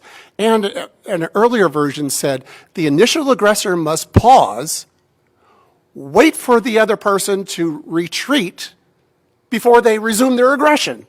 This is just absolutely crazy law in Sacramento. So I agree we should send a letter as long as the intent of the bill is still as crazy as it is. There are other crazy parts, but short of video inside the home to prove who is the initial aggressor, this is just more insanity coming out of Sacramento. Michelle, did you want to say anything? Okay. So you have enough direction? Thank you very much. All right. Now, I believe I'm back at commission reports, and mine are as reported, then I'm asking Councilmember Steve Goebel. As reported, with one comment on MTS, there is currently a bill in Sacramento that every MTS board member must ride 4 times per month or 1 hour, and that the board be expanded to include a union member and a member of the public. And it doesn't say whether the union member or the member of the public must ride the transit, and there is no provision in the bill to prove that you rode 4 times or that you rode an hour. So this is another example of regulations coming down We already provide public comment time. Every board member is available to meet with any member of the public. We have a public advisory committee that provides input on things like cleanliness and security and things like that. So, but it affects every transit agency in the state. I think MTS is a little bit ahead of communication with the other two things. It was brought by a member who used to be an MTS board member years ago, and I think he's trying to get the rest of the state compliant. Unfortunately, it is affecting MTS as well. I don't know where that one's going to go, but it is an interesting point of view. Good luck. All right, Mayor Pro Tem Kendrick. As reported. Councilmember Mitchell. As reported. Mr. Mayor, Mr. Ortiz let me know that he also attended the San Diego River Conservancy Board last week, and he'd like to add that to his list. Okay, thank you. There are no general information items and no first readings of ordinances on today's agenda. We do have a second reading and adoption of ordinances on today's agenda. Item 19 is to prohibit the sale of vaping devices disguised as other products. I'll ask the city clerk to read the title, but first, Angela, are there any speaker cards for this item? No speaker card, sir, and the title is an ordinance prohibiting the sale of vaping devices disguised as other products by amending sections 8.33.050 and 8.33.090 of Chapter 8.33 of Title 8 of the El Cajon Municipal Code relating to regulation of licensure of tobacco retailers. Make a motion to adopt. Second. Please vote. Motion carries by unanimous vote of those present. There are no closed session items on today's agenda. This brings us to adjournment. The adjourned regular joint meeting of the El Cajon City Council, El Cajon Housing Authority successor agency to the El Cajon Redevelopment Agency held this 25th day of March 2025 is adjourned until Tuesday, April 8th, 2025 at 3 o'clock. But don't go away, because you may remember that we were in the middle of another meeting. And I'd like to make a motion to reopen that meeting. Second. Please vote. Motion carries by unanimous vote of those present. All right. So we called a special meeting for a declaration of emergency, so the staff will tell us all about this. Mr. Mayor, we won't take a lot of time on this, but just for background, there's two ways in which a city can declare an emergency. One is the city manager has the authority to declare the emergency, but that would have to be ratified within 7 days. I was ready to declare an emergency yesterday or today, but it didn't make sense to then call you back in the next 7 days to ratify that. So we held it off until this moment to do this today. Our Public Works Director, Dave Richards, will tell you about a sinkhole that's formed and what we're proposing to how to fix that quickly, because there is some potential damage to a home if we don't address it sooner than later. So with that, Mr. Richards. Good afternoon, Mayor and Council members. I'll make this pretty quick. Very informal presentation. But we first received reports of a sinkhole at 842 Brockton Street on March 17th, about 10 a.m. The sinkhole, as you'll see here, is actually 3 feet wide, or 3 feet by 4 feet wide and 5 feet deep. That concrete that you see in the picture is near to the house, so it's about 5 feet away from the house. We were able to fill that to kind of alleviate the immediate damage, but the cause of the actual sinkhole is, as you can see in this red circle, it's a failure in the city's 24-inch stormwater pipe that runs through the property, conveys water from the street to the back of the property where there's a natural water conveyance system. So we did video the pipe to check it out and see if we could, what our options were. That's a piece of metal sticking up, and then behind it you'll see there's quite a bit of distance of what is actually just missing bottom of the pipe. The way sinkholes and pipes work is if there's a hole in the bottom of the pipe, as the water runs over the pipe or over the dirt, it sucks more dirt and sucks more dirt, and that's what causes the sinkhole. So we've evaluated a few options.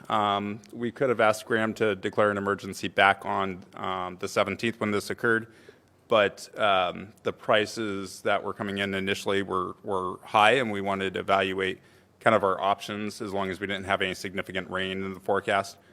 So one of them being to directional bore, similar to what we did under the I-8 freeway.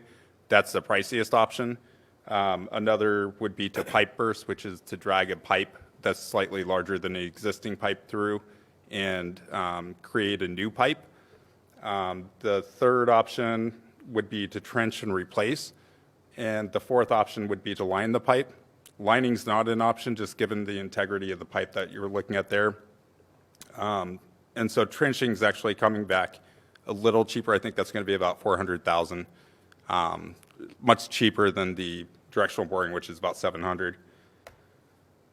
So at that, it is recommended that the City Council declare an emergency per the resolution as presented. And I'm available for any questions you may have. Any questions for David? Well, Council, before you ask questions, remember there is a modified resolution, so that would be the resolution that we'd have you consider that's on your dais. Yeah. You mentioned one of the options was a pipe larger than the existing pipe. Is there an option that you can use a pipe smaller than the existing pipe and just put it inside of that pipe?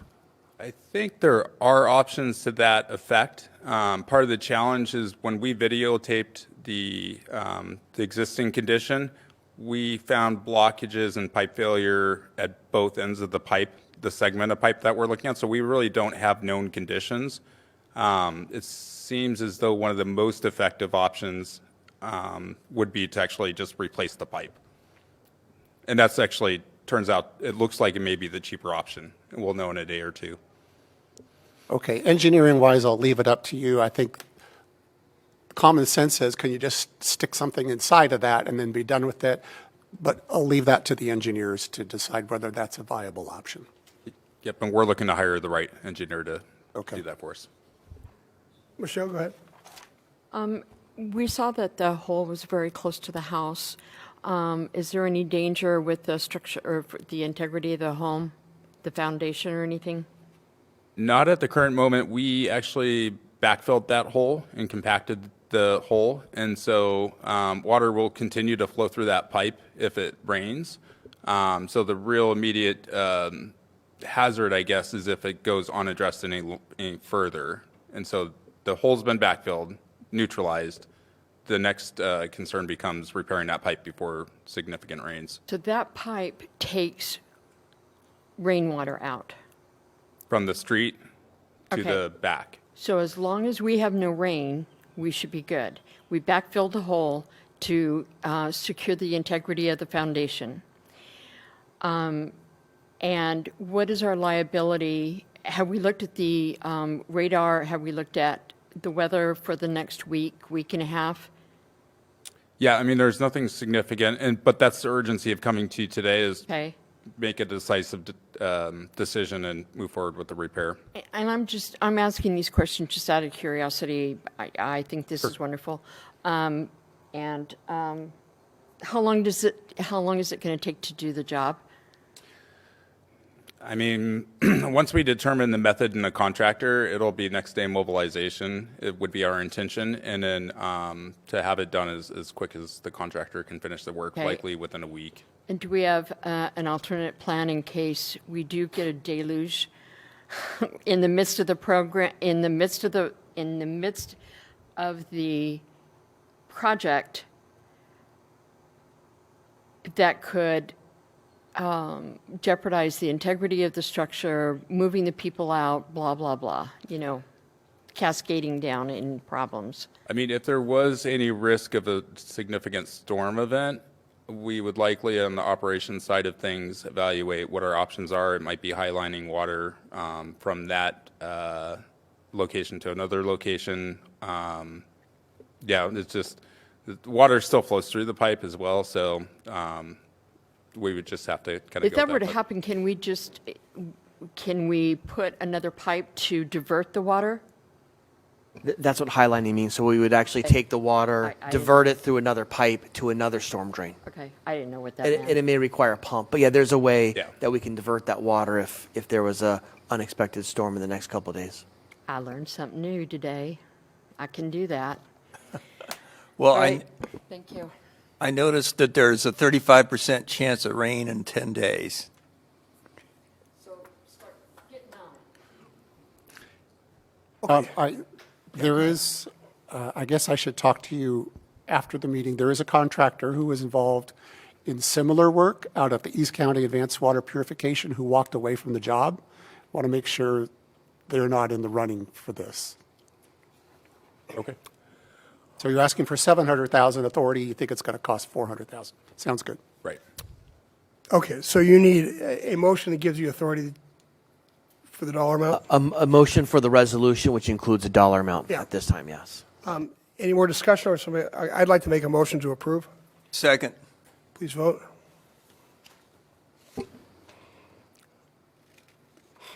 Motion carries by unanimous vote of those present. Thanks, Dave. Appreciate it. This brings us to adjournment. The joint special meeting of the El Cajon City Council and El Cajon Housing Authority held this 25th day of March 2025 is adjourned. Thank you all very much for your time and patience. Yeah, look at my notes. We went to that meeting, recess, went back in, went back in. Oh, good thing nobody else is going to read this. Thank God. Nice seeing you, Miss Jennifer. Until next time.